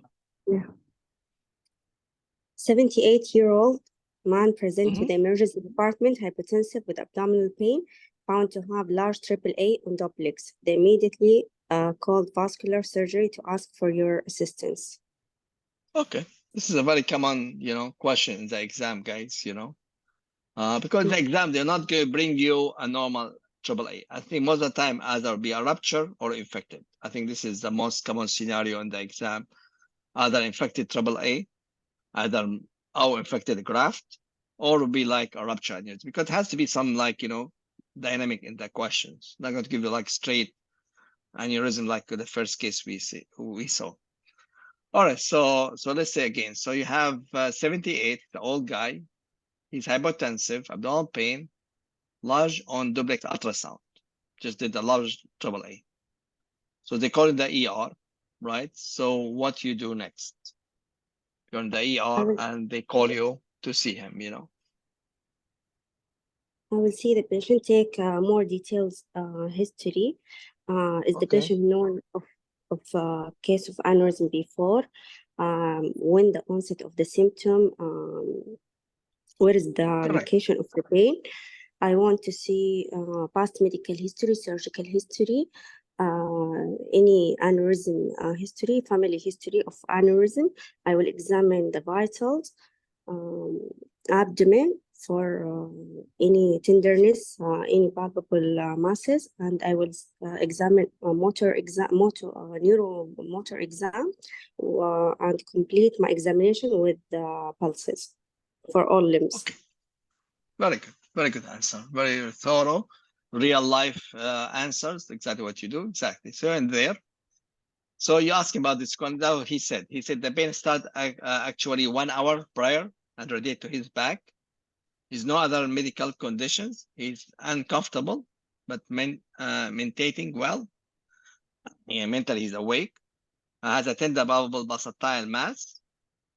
Palpable pedal femoral pulses, tachycardic. His blood pressure 170. What your next step? I will quickly resuscitate the patient with IV fluid, but I will allow with permissive hypotension. And I will, but since the patient looks stable, so I will order chest, abdomen, pelvis, CT angio. Correct. So again, the most important that patient is stable. This is the whole scenario. So he's stable, so we have time to get a CT angiogram. Okay, so that's good. So get a CT angiogram and showed 8 centimeter infrarenal aortic aneurysm with contained rupture into the retroperitoneal. So you can see. The neck is about 20 millimeter in length, so it's a long neck without angulation. Diameter 25, beautiful. There are healthy non-diseased iliac artery, perfect. Patient taking care of him. The physician taking care of him want to start transfusing him because his systolic pressure has dropped to 90. Do you agree with that management? I will, as I said, I will allow for permissive hypertension. So I will, the blood pressure around 90 to 100 is acceptable for this patient. Okay, so you tell the physician to hold it, correct? Yes. Correct. Okay, that's very reasonable. Let's what next. Oh, sorry, too fast. They cancel transfusion based on the clinical history and objective finding. What you do next? So what do you do next now? So the CT scan, hypertension. What will be next step now? From the information provided here, the patient is a good candidate for EVAR and he's stable with the contained rupture. So I will discuss with him that he will need an endovascular repair. Okay, so was it open? Not open? Why is not open? Why don't do an open repair? Because he met the criteria for EVAR and he's stable. Okay, what the data tell us? Which is better for him? Is it open or endovascular? The endovascular better regarding the morbidity of the repair. But the follow-up. But you know, you're right. It's correct. The mortality and morbidity is lower with rupture aneurysm endovascular versus open repair. You see, in elective repair did not show up a huge significant difference, but in rupture showed a big significant difference between endovascular and open repair. So now with rupture aneurysm, patient fit for endo, it should be the endo first. So that's why we decided to go with the endo. All right. So let's say what next. So you are in the OR right before you start, patient become hypotensive and his mental state worsen. What do you do now? So you take him to the OR, on the table, become very hypotensive, and he start losing his consciousness, you know? So what do you do? We'll do the balloon. Tell me exactly what you do. I'm telling you, you are in the OR. Tell me what exactly, how you do that, how you perform it. Give me more details if possible. I will gain quickly access from the femoral under ultrasound guided to obtain aortic control using balloon to stabilize the patient. You see, this is correct. This is correct for written exam, not for oral. Oral exam, I have to know exactly what sheath you put, what wire you put, where you put the balloon, what type of balloon, where you put the balloon, because I want to know really you can do it. It's not like just read it, you know? So I want to know, you went there from the ipsilateral or contralateral femoral, which one you used? You're going to use ipsilateral or contralateral femoral? What kind of sheath, what kind of wire, what kind of balloon, where you put the balloon? Because this is all important. They didn't mention anything about the aneurysm of extending. So I think both iliac, both femoral, it will be fine. No, correct. But my question is that you planning to go for the main body for the EVAR from the right or left? What do you want to do? The main from the right side. Okay, you decide to go from the right. So my question for you, if you decide to go the main body from the right, is the balloon going to go from the right or from the left? From the left. Okay, this is correct. So that means that you have to choose contralateral. This is what I meant by contralateral femoral, is that whatever you decide to go, that's like if you decide to go from the left, then balloon has to go from the right. If you decide to go from the right for the main body, then balloon has to go from the other side. Okay, this is what I meant by contralateral. Okay, so you went from other side, you put 6 French sheaths, you put a bro glide, of course, you put your wire there, and then what do you do? After a wire, then I will advance my wire and the catheter. Then I will change upsize my sheet over a stiff wire. Then I will put my balloon with the long sheath to support it. Then I will Before you inflate go it, that, you said you upside your sheets to what French? to 10 or 12 sheets. Okay. Usually it's 12, but you can tell me, I will check the size of the balloon and then I will go over there, you know. But usually you need at least 12 or 14, depending what balloon you are using. All right, so you upside it, you remove it. Okay, so where do you place your balloon? And the supraceliac aorta. Supraceliac aorta, like this thoracic aorta. Okay, I have no problem with that. Because the And the patient second is question, hypertensive. because patients have hypertensive. Yeah, I agree with that. I'm just looking at the locations, you know. Okay. Some people, they put it suprarenal, you know. This way they keep Okay. perfusing to the iliac and SMA. But if you go supraceliac, I have no problem with that also. You see, I think we go back, guys, to the same point. You see, I'm trying to concentrate on this point that in the exam, you don't have to tell me what I do. You don't have to tell me the right answer. Just give me the right answer, which makes sense, you know. So supraceliac is okay. Suprarenal is okay. You can mid thoracic, it's okay. You know, as far as you put it in the right. But if you tell me I put it infrarenal, I don't have a problem with that, you know. So supraceliac or distal thoracic aorta, do you inflate it under the fluoroscopy or do you inflate it blindly? I will do aortogram. You do aortogram, okay, and then you inflate it. I will see the location, then I will inflate it. Okay. I mean, aortogram is not going to help much for location. Location is very easy. You go to supraceliac, that means you have to go to thoracic aorta. And this one you can tell from the bone marker. You don't need an angiogram, correct? Okay. I mean, if you go to L1, like, you know, L1 is the celiac, usually L1, L2 celiac. So you go up to the like T10, 10, 11, 12, then you are in thoracic aorta. Okay. So you don't need an aortogram. But you can tell me that any aortogram so you know how much you inflate, you know. But Okay. also the problem is that you can do an aortogram because patients are hypotensive. Now you are running with the time. So there's no time to prepare the C-arm and connect it and do angiogram. There's no time for that. You know, patients hypotensive. And then if you just screening, they're giving blood. So there's no time for that, you know. Okay. So I will go there. If the C-arm is already ready, I prefer with the fluoroscopy. If it's not, you can go blindly, you know. But still, you need to do a C-arm. You need a C-arm because you know to know where you're level. You know, you have to really, unless if there's no C-arm and patient really hypotensive, you go like as high as possible. I just inflate it. But I saw a couple of trauma to the aorta from blind inflation. So if you have a time, I really prefer to be done the fluoroscopy. When you do fluoroscopy, when you inflate, you have to look at the balloon. When the two edges of the balloon become straight, that means you're touching the wall, then you stop. Yes. You don't want the balloon to look as a circle. You look the circle, it looks like you are overinflating the balloon, you know. Yes. And so when the moment you can see the both edge of the balloon start become straight, that means touching the wall, then you stop, you know. And this would be more than enough. And we just had a patient which is done like a couple of weeks ago, where he came with upper GI bleeding. They have to inflate the balloon blindly. And I think this balloon caused aortoesophageal fistula because of damage to the aorta, and he came with other GI bleeding because of fistula. So blinding inflation of the balloon is very dangerous. Unless the patient really dying, then you have to do it. But if you have some time, I'll do it under fluoroscopy at least. Okay. Okay. All right.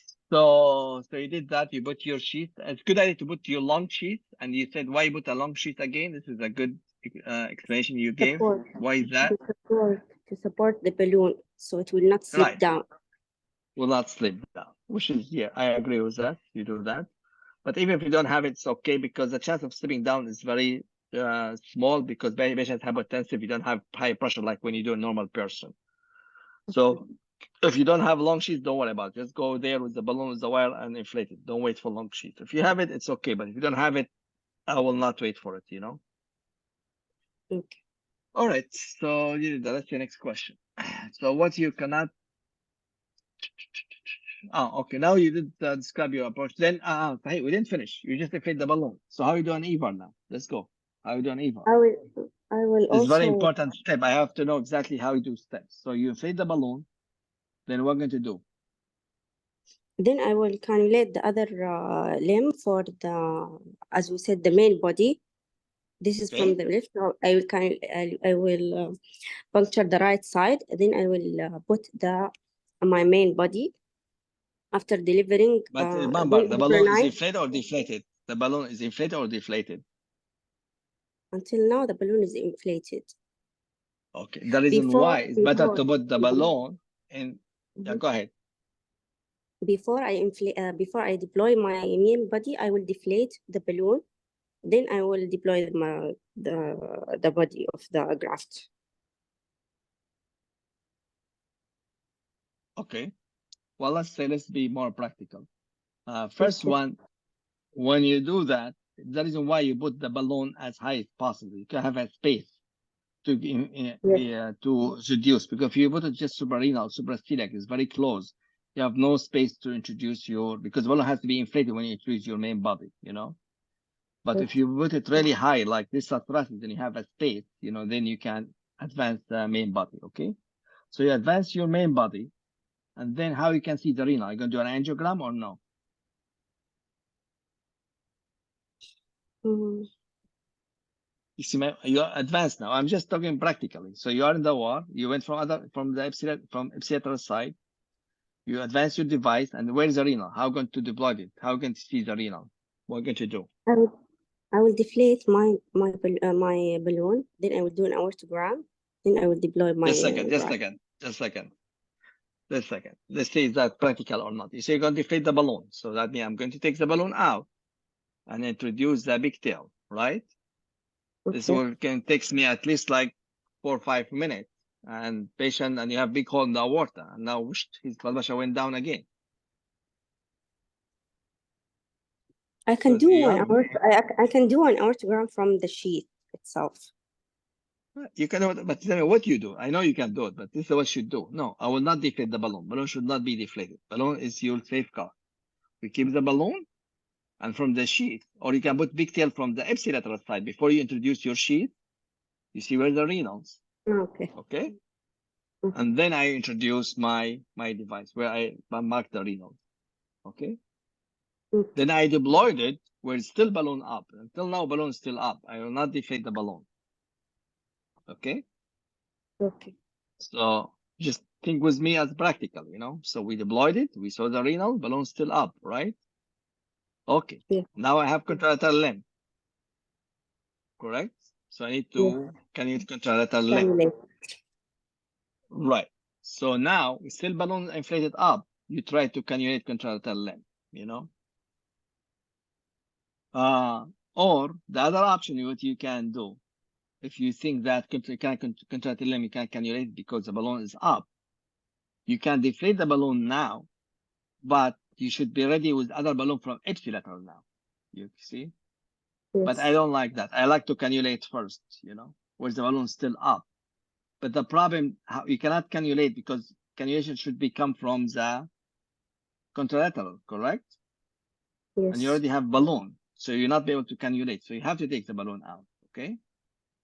So what happened, you get the second balloon, you introduce it from the ipsilaterals, and you go all the way up next to the other balloon, deflate the contralateral and inflate the ipsilateral balloon. You follow me, guys, or got lost? But after deploying the main body, it will not be difficult to take the balloon? No, why? It's main body, you deploy the main body. We don't do, in this situation, we don't do like what we do in the regular EVAR. We don't deploy it partial, we deploy the ipsilateral completely. We don't do like partial because there's no time to recannulate, you know? I mean the main body, after we inflate the main body, deploy the main body, the oxygen balloon after deflation and taking it out, it will not affect the body?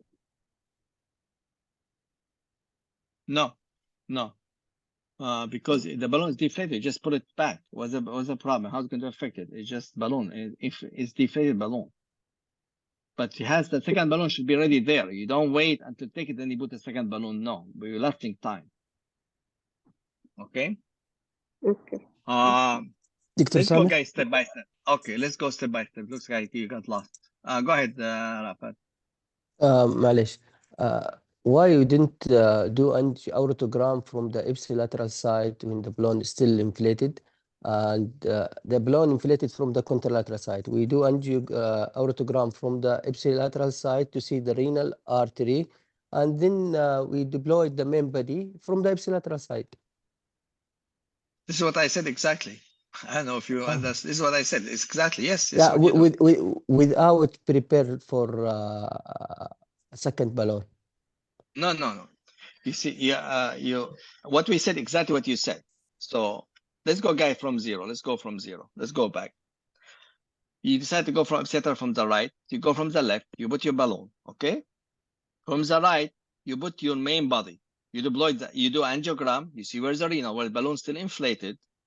And you see where's the renal, and you deployed your ipsilateral. You deploy it completely. You remove the deployment system. Completely deployed. Okay. Now you can't cannulate contralateral limb, correct? But you cannot cannulate it because you have a balloon there in this area. In this sheet, you have a balloon in this area. You cannot. Okay. Okay. So now you go from ipsilaterals. Your wire is still there. You get a second balloon. You go all the way up next to the previous balloon.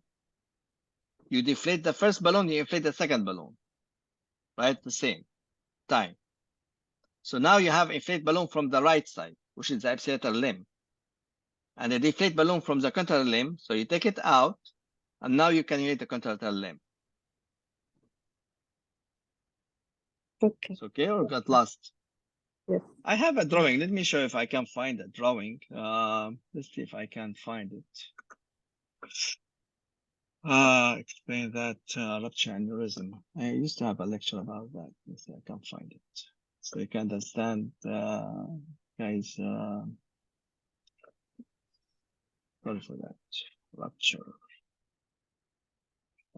Probably.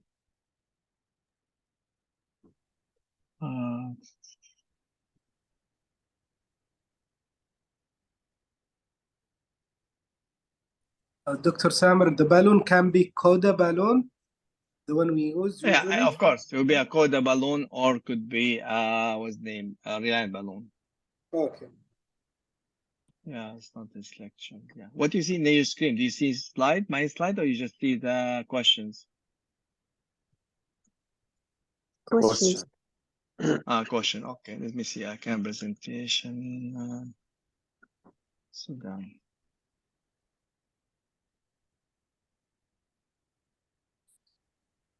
Because this rupture aneurysm, guys, you have to know about 23.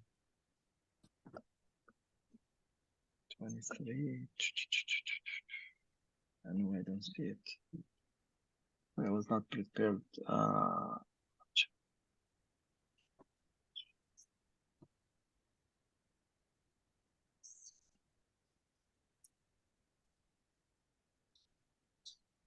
Maybe I can send it to you.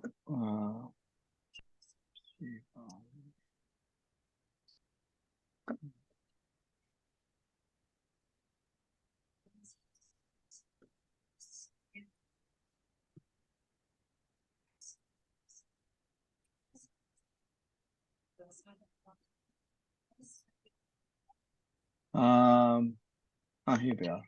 This is the one. Okay.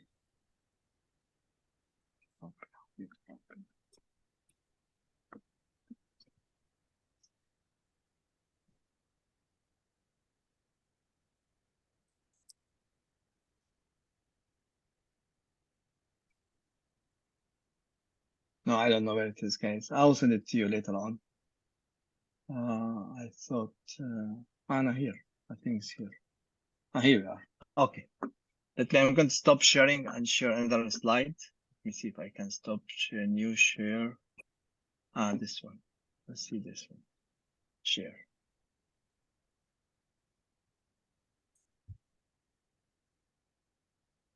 Do you see my new slide, guys? Yes. Okay. This is our occlusion balloon. So you see the slide now? Right? Yes. You see the slide? Okay. Yes. So what do you do? This one, they went from the left side, main body. Okay, so it's the same. So from the right side, they put a balloon, correct? From the left side, they went and deployed the main body. Do an angiogram from where the balloon is here, through the sheath. You do an angiogram, see where's the renal. Then you deployed your EVAR. Then, while this one's still inflated, you go with the second balloon. You go from here, you put your second balloon.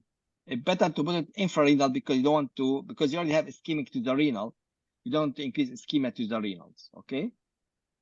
Then you put your balloon, infrarenal, the second balloon, you inflate it, and you deflate this one, you take it out.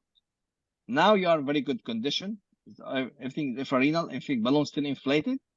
Then you cannulate the contractile limb and you finish your procedures. Is it clear now? Yes. دكتور سامر ليه؟ معلش ليش احنا بنحتاج السكند بالون اذا كان المين from the first balloon to control resuscitate the patient good questions يا رأفت. لأنه أنت حطيت main body, the aneurysm is not excluded. You still have blood through the short limb. But blood aneurysm still filling up with the blood, so you still have a bleeding. Okay. You follow me? Okay. Like when you put Yes, this yes. one, still blood still coming through here. We didn't seal the aneurysm yet. So if you deflate this balloon, then the blood goes through here to the aneurysm and you get leak like right away. You get hypotensive again. The patient will bleed again. Until we close the contralateral limb, then unless if you want to do like aortoiliac, it's different. If you want to do aortoiliac, then yes, you do aortoiliac, you deflate this one, and they do fem-fem. I have no issue with that. You can do that. But if you decide to go with bifurcated, then you have to do double balloon technique, you know. This is the safest way to do it.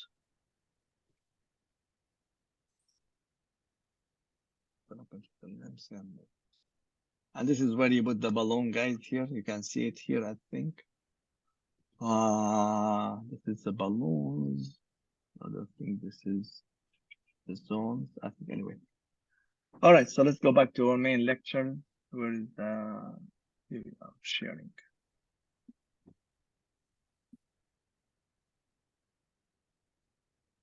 All right. Do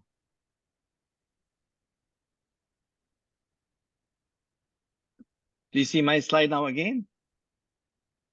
Yes. Okay. So what you cannot connect contralateral limb. Okay. So we finish with this one. Let's say you try to connect contralateral limb, you cannot. So what you do now? I will do it from the contralateral side. Okay. From the other side. How do you do from contralateral side? I will insert a wire, then I will try to cannulate or crossover. Then if I succeed, then I will try to snare it from the sheath, yeah, and take it. The other way, I will take it up from the arm, brachial axis. This is correct for brachial axis, but this is not in the rupture. The reason because you have a balloon there, you know. I'll be very difficult. So I will do mainly, as you said, from contralateral limb and snare it. If I cannot, what else you can? What other option to do? To convert it to aortoiliac and do fem-fem bypass. Okay. Remember, this patient is a rupture, so you have to solve his issue. So if you cannot, don't waste too much time. Just make it aortoiliac, convert it to aortoiliac, and do fem-fem bypass. Okay. But aortoiliac has to be prepared because sometimes you cannot prepare it, you know. I mean, let's say because you need aortoiliac, maybe you're not available. Then I may go from contralateral side, go inside the short limb and put a block, and they do fem-fem bypass. So there's many ways to deal with that, you know. All right, so you were able to see the rupture and perform standard EVAR. You get the patient to ICU, and following morning, the abdomen is tense and he's oligoric despite aggressive fluid resuscitation. What do you think is happening? What do you do about it? Well, because rupture, this is the case of rupture, so I will think about abdominal compartment syndrome, and patient he needs decompression surgery. How we do decompression surgery? How we do that? We just open the laparotomy and put and close it temporarily until patient improve. Then we'll close in the second surgery. You see, you said you open the belly and close it. So what's that mean? I don't understand. What you didn't do anything? No. If you No, we'll not close it. We'll leave it like temporary, like with the Baguta bag, and keep it open. Then we'll take it in another surgeon to close the abdomen. Correct. So you leave the abdomen open. Is the most important to release the pressure. All right. Let's not waste much time because we still have Rafat. Okay, Rafat, you want to take the last case? I have more Yes, cases. please. Yeah, go ahead, Rafat. 73 years old woman. She's currently half smoker. Presented to emergency department with the abdominal pain, malaria fever with the for the past 2 weeks. There is symptoms starting after the recent hospitalization for pneumonia that require IV antibiotic, and she's thin and independent of all activities of daily. CT scan was performed that demonstrated the infracircular aneurysm with some wall thickening and pre-aortic fat standing. Okay. So 73 years old, fever, malaria, abdominal pain. She has a pneumonia before. And CT angiogram showed infraaortic aneurysm, some wall thickening, and periaortic fat stranding. I think what do you do next? So what do you think is going on and what do you do next? I will start it to by history and examination history. I will ask about the reason of the admitted and how long. If she's known case of aneurysm before, she diagnostic, she's smoking, hypertensive, diabetes, hyperlipidemia, family history for aneurysm, connective tissue disease, if there's history of the trauma, any intervention was done before, and if she's follow up for the aneurysm, and if there is a history of medication, about also I will examine the patient and check all the vital sign and abdominal examination by inspection, if palpable, if there any palpable mass, pulsatile mass, about the pulse, upper limb and the femoral limb, distal limb. Okay, Rafat, you did all the things. But the most important question you should ask, because what you're thinking, we think about myocardic aneurysm, correct? Yes. This is what's back in your mind, صح? Yeah. The most question for me important to ask about infectious history. Does she have TB? Does she have brucella before when she was kids? Was she sick in the hospital for a long time? Does she have, salmonella? So this is what you really have to consider your question on this one. Try to figure out if there's any cause for her infectious or myocardic aneurysm. Okay. Okay. All right. So let's see. She reported unintentional weight loss over the last few weeks and night sweat. Her pain started the day prior and she has been worsening. So her pain increasing. She has no significant family history. Exam showed tender to deep palpation of her womb, of her abdomen.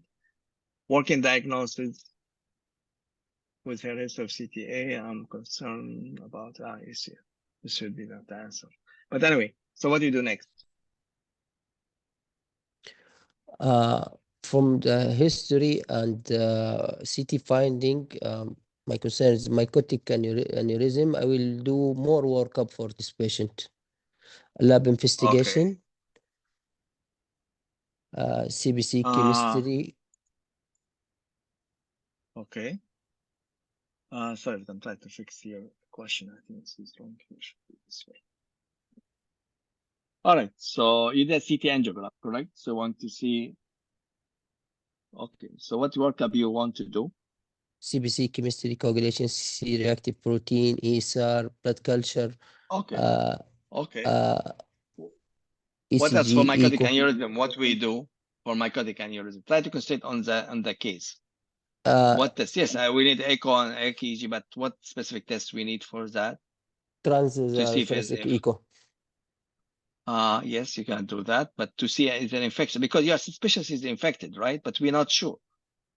So what test can tell me if it's infected or not for the aortic aneurysm? I'm talking about the aortic aneurysm itself to make a diagnosis.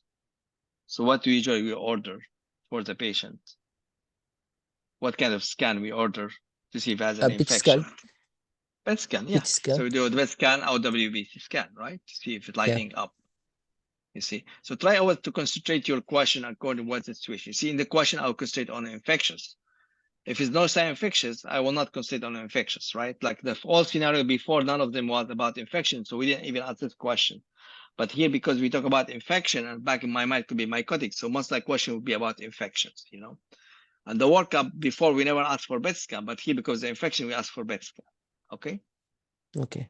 All right. Here, WBC 16,000. Her renal function is normal. Blood culture, bending, inflammatory marker are both elevated. Her cardiac function is fine. What's your next step? Remember, this patient, she has acute abdominal pain. You know, the WBC is 16,000. And what we're going to do. I mean, this is when they talk about abdominal pain, always unusual abdominal pain is a bad sign.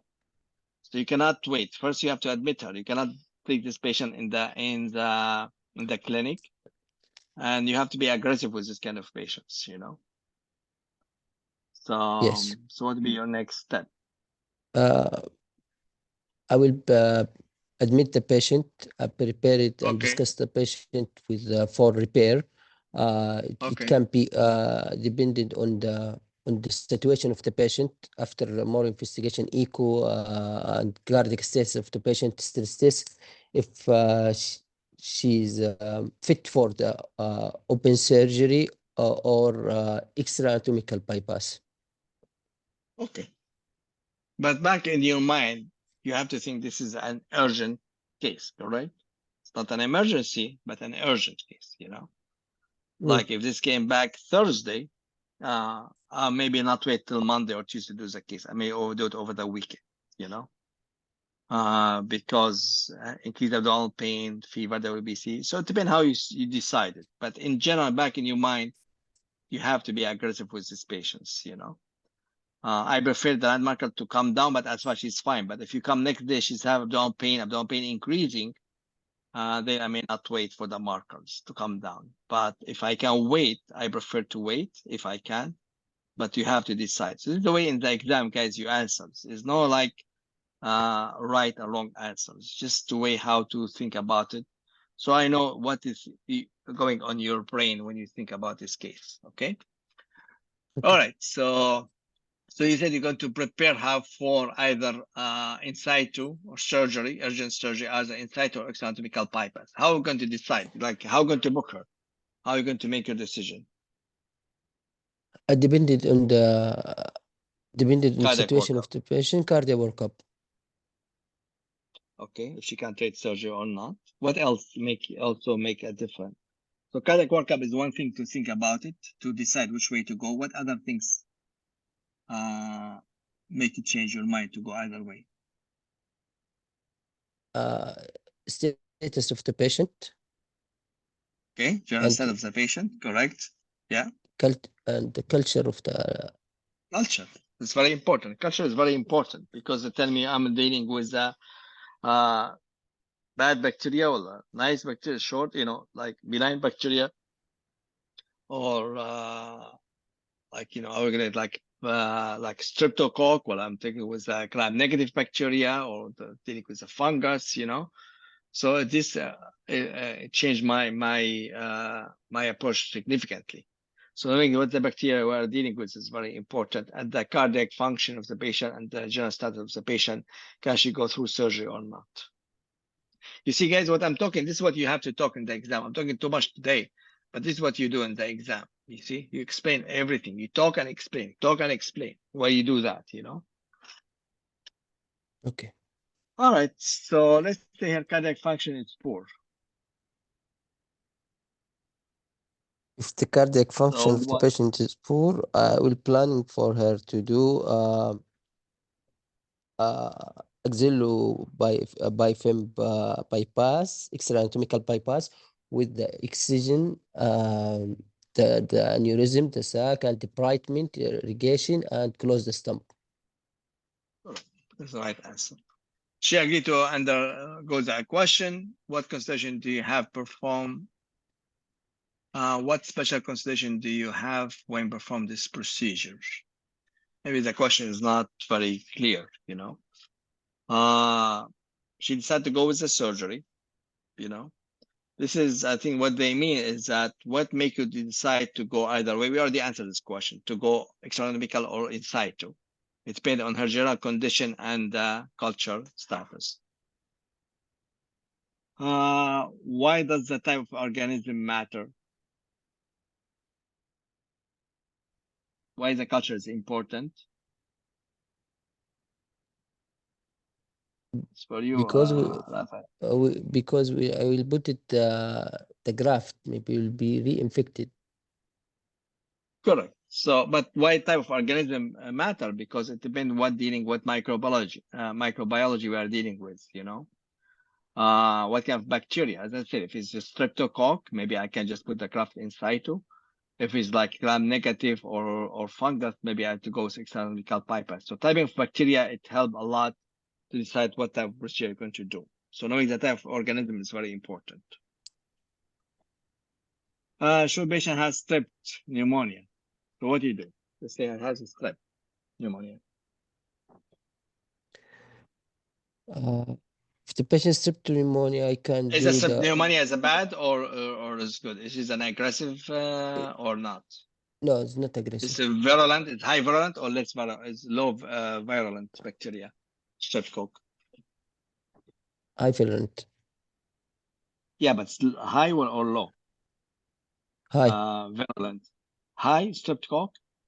No, streptococcus it's one of the low virulent organisms. So when they are low, so what you can do? How it's going to affect your decision? Then you can do what? I open repair with the rifampicin socket Dacron graft. Okay. Then I think about in situ prepare. This is the way you tell me. I didn't tell you what type. It's still too early for that. But you tell me that microbiology affect my decision because if I have a strepto, which is less virulent, then I will choose in situ repair, whatever it is. We talk about later on. If it's like gram-negative or like a very high virulent bacteria, then I'll think about extraanatomical bypass. You see, this is the way we can talk. All right. So right before you make your incision, your resident tell you the patient actually had a pseudomonal pneumonia. How can change your management?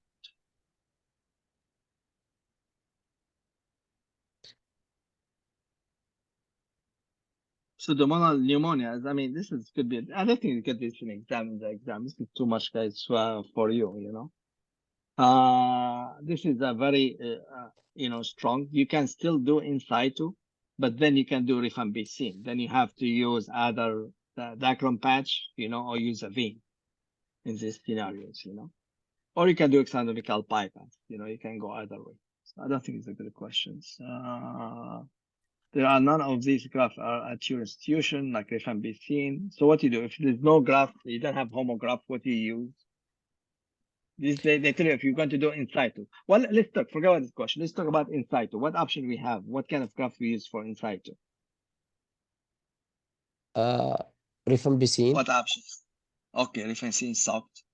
But you see now, guys, you have to answer this question. You see rifampicin soaked with antibiotics, Dacron graft, rifampicin soaked with the Dacron. I'm going to ask you how you do that.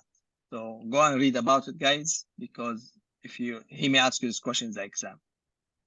Because if you tell me rifampicin, say, okay, how much you put, how many milligram, how long you keep it inside. You see, I want to know for sure you're going to know how to do it. If you never did it, then don't choose something else, But whatever, guys, you choose as an answer, be prepared to explain how you do it. So if you told me I will use like antibiotic soaked Dacron with rifampicin, then I'm going to ask you, okay, how you do it? How much you put rifampicin? How long you keep the graft inside the fluid, So all the things you have to answer. So this is the first option. Second option is what? It's homograft. Homograft, okay. The homograft. Third option. We can use it. Great.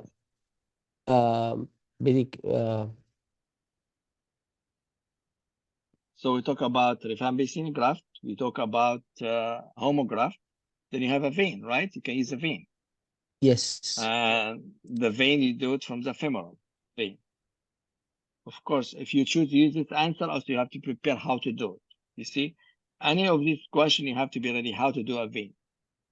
Where's the incision? How long is the vein? How you take the vein? You know, how you prepare the vein? All these be questions to be sure really you can do them, you know. So when you talk about the vein, we take the superficial femoral vein. We don't take the common or profunda. You have to keep the profunda open because this is when you take the superficial femoral vein, the only drain for the legs is profunda. So you cannot take the common femoral profunda and superficial femoral vein because otherwise you end with a huge swelling. So always we take the superficial femoral vein from its beginning, from the common, all the way to popliteal vein. But the most important, do not touch the profunda or common femoral vein. Then you take it, you like it all the branches, and you take it there, and of course you reverse it and you do it as a bypass. So you can do that. So the second option. The last one, which is the easiest one, is just diachron graft. You know, you bring the diachron graft. The question how you prepare the diachron graft, you just fold it like a tube, and you can use the endostabler, or you can use a suturing to fix it, make it like a tube. All right. You mean bovine? Bovine. Bovine. Yeah, sorry, not that one. You're right. Bovine. Sorry, bovine patch. Yeah. If you don't have any of them, it's okay, guys. No problem. If you have none of them, or you don't know how to do any of them, don't mention, because if you mention the exam and you don't know how to do it, like if you tell me I'll use the vein, and when you explain to me, I figure out you don't know how to take the vein, is the problems. And the same for the rifampicin soft diachron. If you tell me how you concentration and how you do it, and you tell me you're going to do it, then I have a problem with you. You know. So in this scenario, the safest way to tell me, I would just ligate the thumb. I do axillofem bypass. I have no issue with that, even if it's a low virulence bacteria, because I want you to be sure you are safe and you know what to do. It's not what I do, but it's unacceptable. So please, whatever guys you choose, just be prepared. You know the answer completely from A to Z, especially from the technical standpoint, because this is what matters in the exam, the technical standpoint. All right, let's go to next. The aorta is already exposed, prescribes the key component of the procedure. So they're talking about exotomical bypass. I think they're talking about the in situ. I don't think anything serious, like any aorta. You just clamp. Of course, you have to clamp suprarenals, and then unless if you have a good neck, I mean, it's just like a normal aneurysm. There's nothing specific about the myocardial aneurysm, except you have to do more debridement and you do multiple culture. This is the only difference from normal aortic surgery. Otherwise, all the steps the same as open repair. The only difference is that you do a lot of debridement, remove as necrotic tissue as possible, and you send a culture, and the choice of the graft is different. This is the only three things different from main surgery. Let's rewind and say she was too sick to undergo an open procedure. Is there any temporary measurement to treat her aneurysm? Rafa. Yes, Prof. What do you do? Let's say she is too sick to undergo any open procedure. Even axillofem, you cannot do it. We can do by endovascular as the bridge procedure. Correct. It's excellent. She just said, and stop. Don't give any more volunteer information. Yes, you do an EVAR until she gets better. Maybe antibiotics start kicking out, her situation gets better, and then you can always go there and either do exotomical or do in situ bypass. All right. You want to go? It's been 2 hours. You have enough guys today or keep going? I think this is about, let me see, what is it about? Emergency, complete acute and severe pain.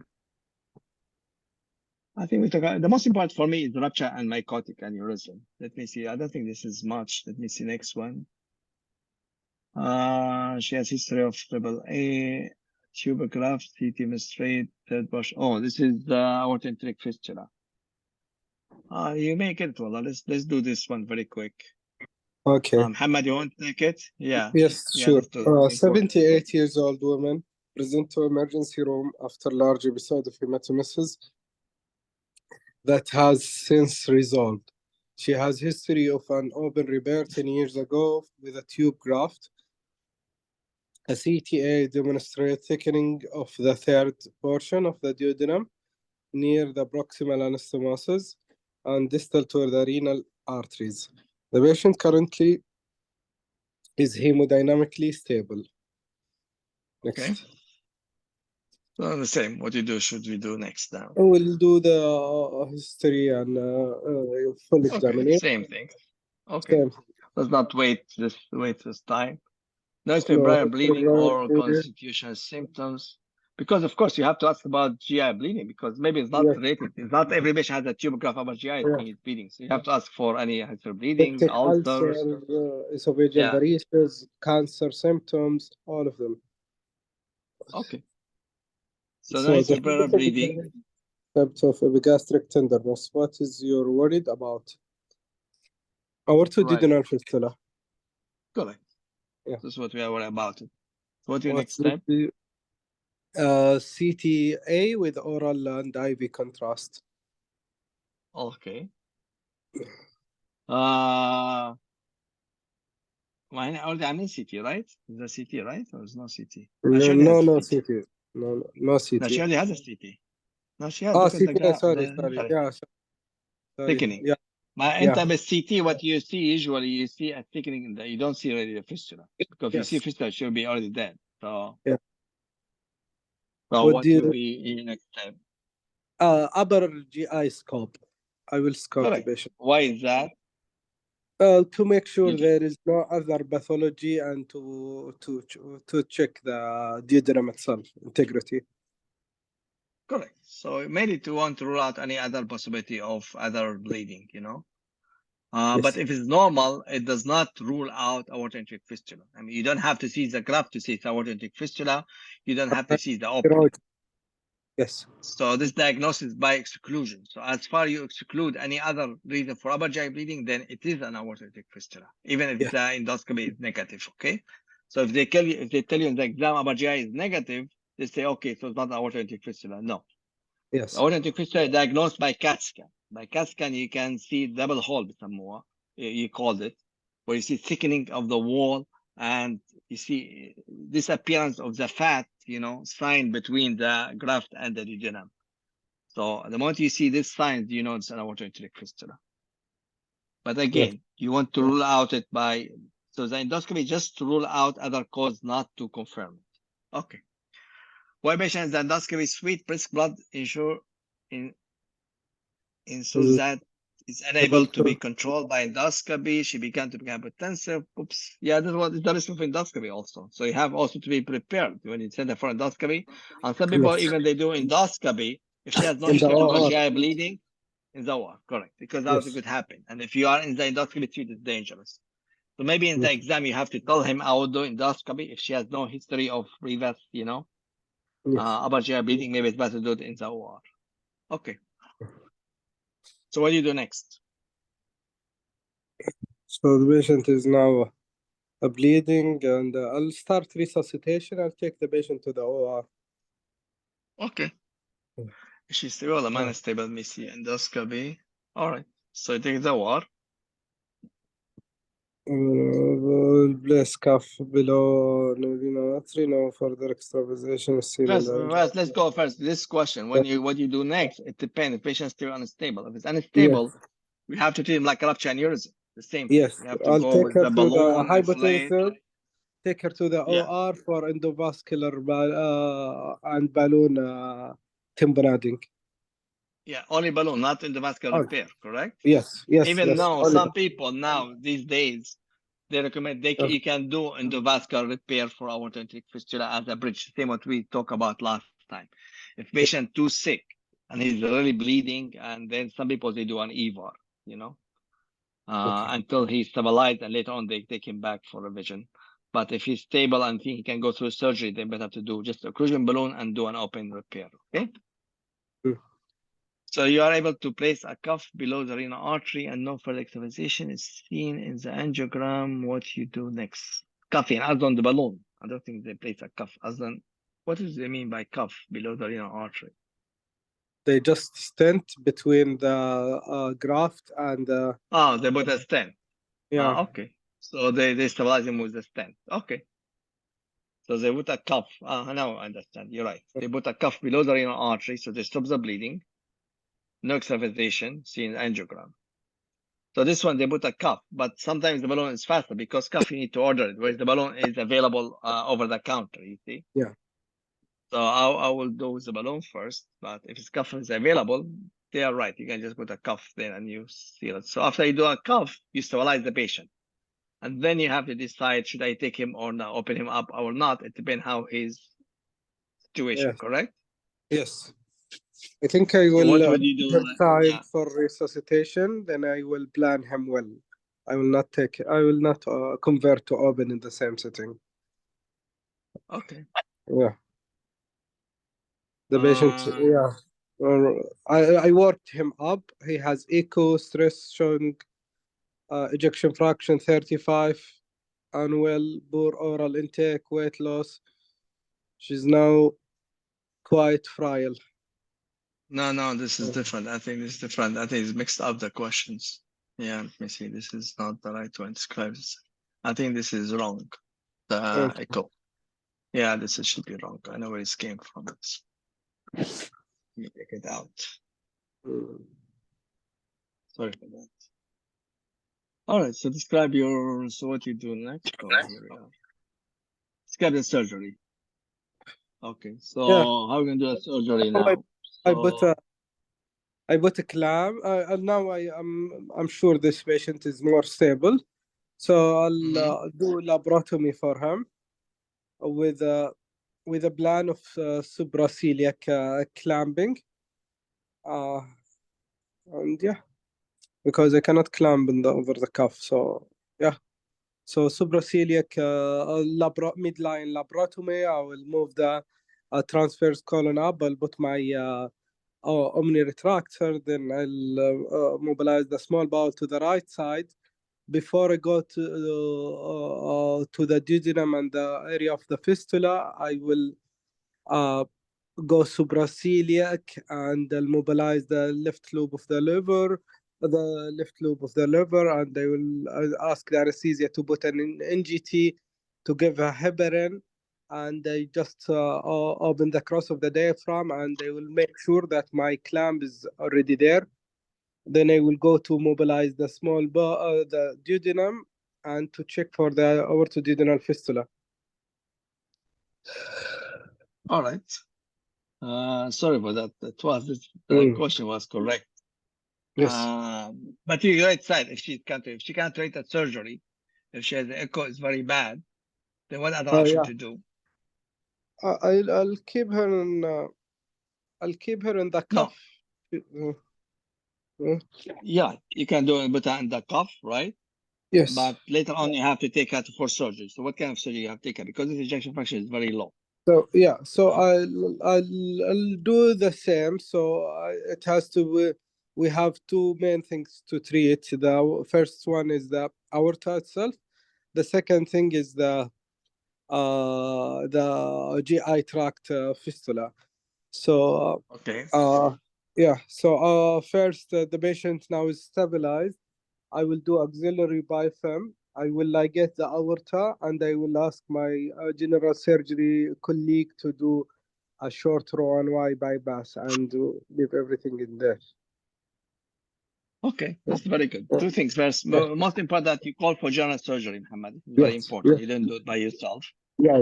I will not suggest a repair. I will not say Roux-en-Y because I leave that to them.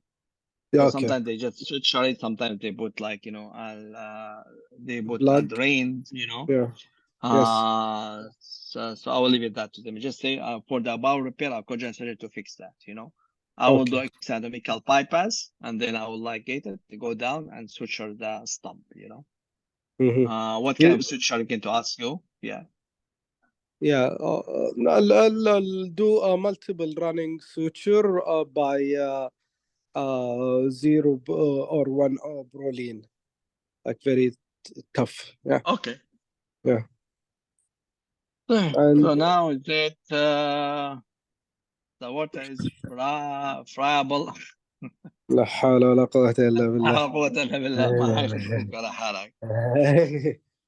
Yeah, so the good thing that I have a supraceliac clamp, I will clamp again. Then This could happen. I mean, this is a real question. Yeah, yeah. Yeah, I mean, so I think I'll need to take more debridement, then I'll take a bigger bites. Then okay. Yeah. So you try to get as much tissue around it and get the tissue around. Try to get much tissue around it.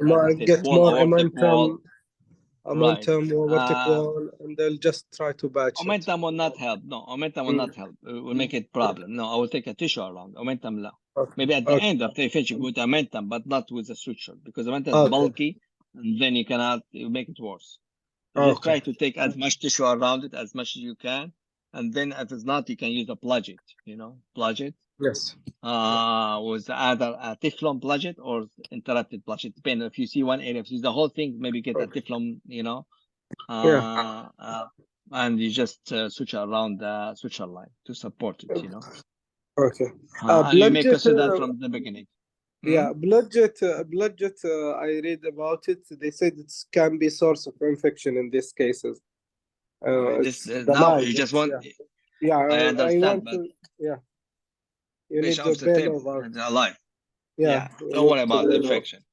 Okay. Sometimes your priority is to get the patient off the table. Okay. If you're still bleeding, you may sacrifice the renal, go to suprarenal and suture. I mean, you have to get the patient off the table. I mean, it's not. I mean, always you have priorities, but your first priority always patient be alive. So if you see still tissue cutting through and through, maybe just go suprarenal and forget about the renals.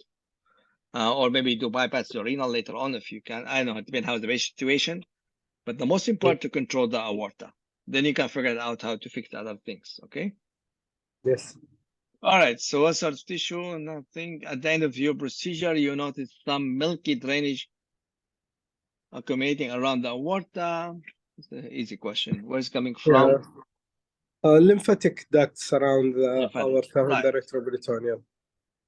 So we don't concern much in lymphatic in the aorta and the abdomen because it'll be absorbed by the peritoneum, different from the neck, from the legs. So really, unless it's very, I mean, it's better to suture if you can, but some leakage is not an important.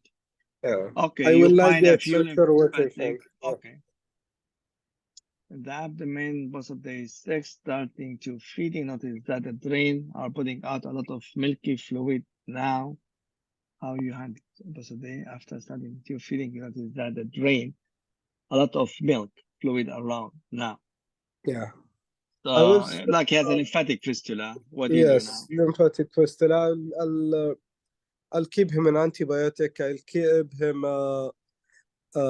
MBO. I'll start octreotide and TBN for the patient. Okay. Okay. You can do that and stay away from the fat. If came back positive, your diagnosis, what is positive? How will you handle that? This is the chylus, right? We decided yes, it's a chylus. Yes, chylus. Just put it on TBN with no fat, of course, no fat. No fat. Antibiotic, and you just watch him. Sometimes if it doesn't work, you can do lymphatic embolizations. Yes. And we have, I think, 2 cases we did like that. So you can do lymphatic embolization if you have to, if it persists, All right, I think that's enough for today. I think you get a good idea about the aneurysm. So maybe next time we'll talk about peripheral vascular disease, guys, lower extremities. Okay. Because it's going to be your situation. Maybe we can do Tuesday. Is good Tuesday? Yes, Tuesday, please, doctor. All right, let's do it Tuesday. When your exam is sun? Yeah, please go ahead. In case of intracutaneous fistula, I always will do extra anatomical bypass. No, you can do inside. It depends how the tissue are and how the patient does he treat surgery or not. So you can. I mean, you do extra anatomical, you're on the safe side. I have no issue with that. You can do that. But if patient is a good health, young guy, ejection fraction is normal, I may do, it's like an infection. I can do an too much infections around it. You can do in situ. It's like an infected myocardic aneurysm. Treat him like my infected myocardic aneurysm. Because stump blow up is really high. Most people die from that. So if people is young, I always prefer to put in situ than extraneuromecal bypass. Extraneuromecal bypass would be the best for people fragile, old, very sick, but young patient, good health, good ejection fraction. I prefer to put in situ repair for both, for mycotic and aortoenteric fistula. Doctor, for the deep vein harvesting, I harvest both of them, and how I fix them to the aorta? I always have a problem with that. No, you just fix one of them. Just take the superficial femoral vein. Okay, You don't take one, is I enough. take one. Femoral vein is big and they dilate. Side. Yes. Okay. Yes, one side, but the most important to start after the profunda. Okay, then I use this one as a tube graft or bifurcated. Correct. A tube. Correct. You have the tube graft. Yes, and then you implant or you bring another one and you put another piece. It depends on what you're going to do. Okay. But most of the time in mycotic aneurysm, we just do a tube graft. Again, in the emergency, guys, in mycotic ruptures, you just do tube graft. Don't worry. Even if it's an iliac aneurysm like 2 centimeters, 2.5, forget about it. Don't worry. Unless it's like a huge aneurysm. But just ectatic iliac, don't worry about it. We don't want a perfect procedure. Try to get the patient off the table as soon as possible. So when you're dealing with mycotic aneurysm or aortic fistula, 99% we end putting just tube graft. Great. Okay. Okay. Any more questions? No. All right, guys. شكرا يا دكتور. شكرا. شكرا. I'll see you Tuesday, guys. I'll see you Tuesday. Take care. إن شاء الله.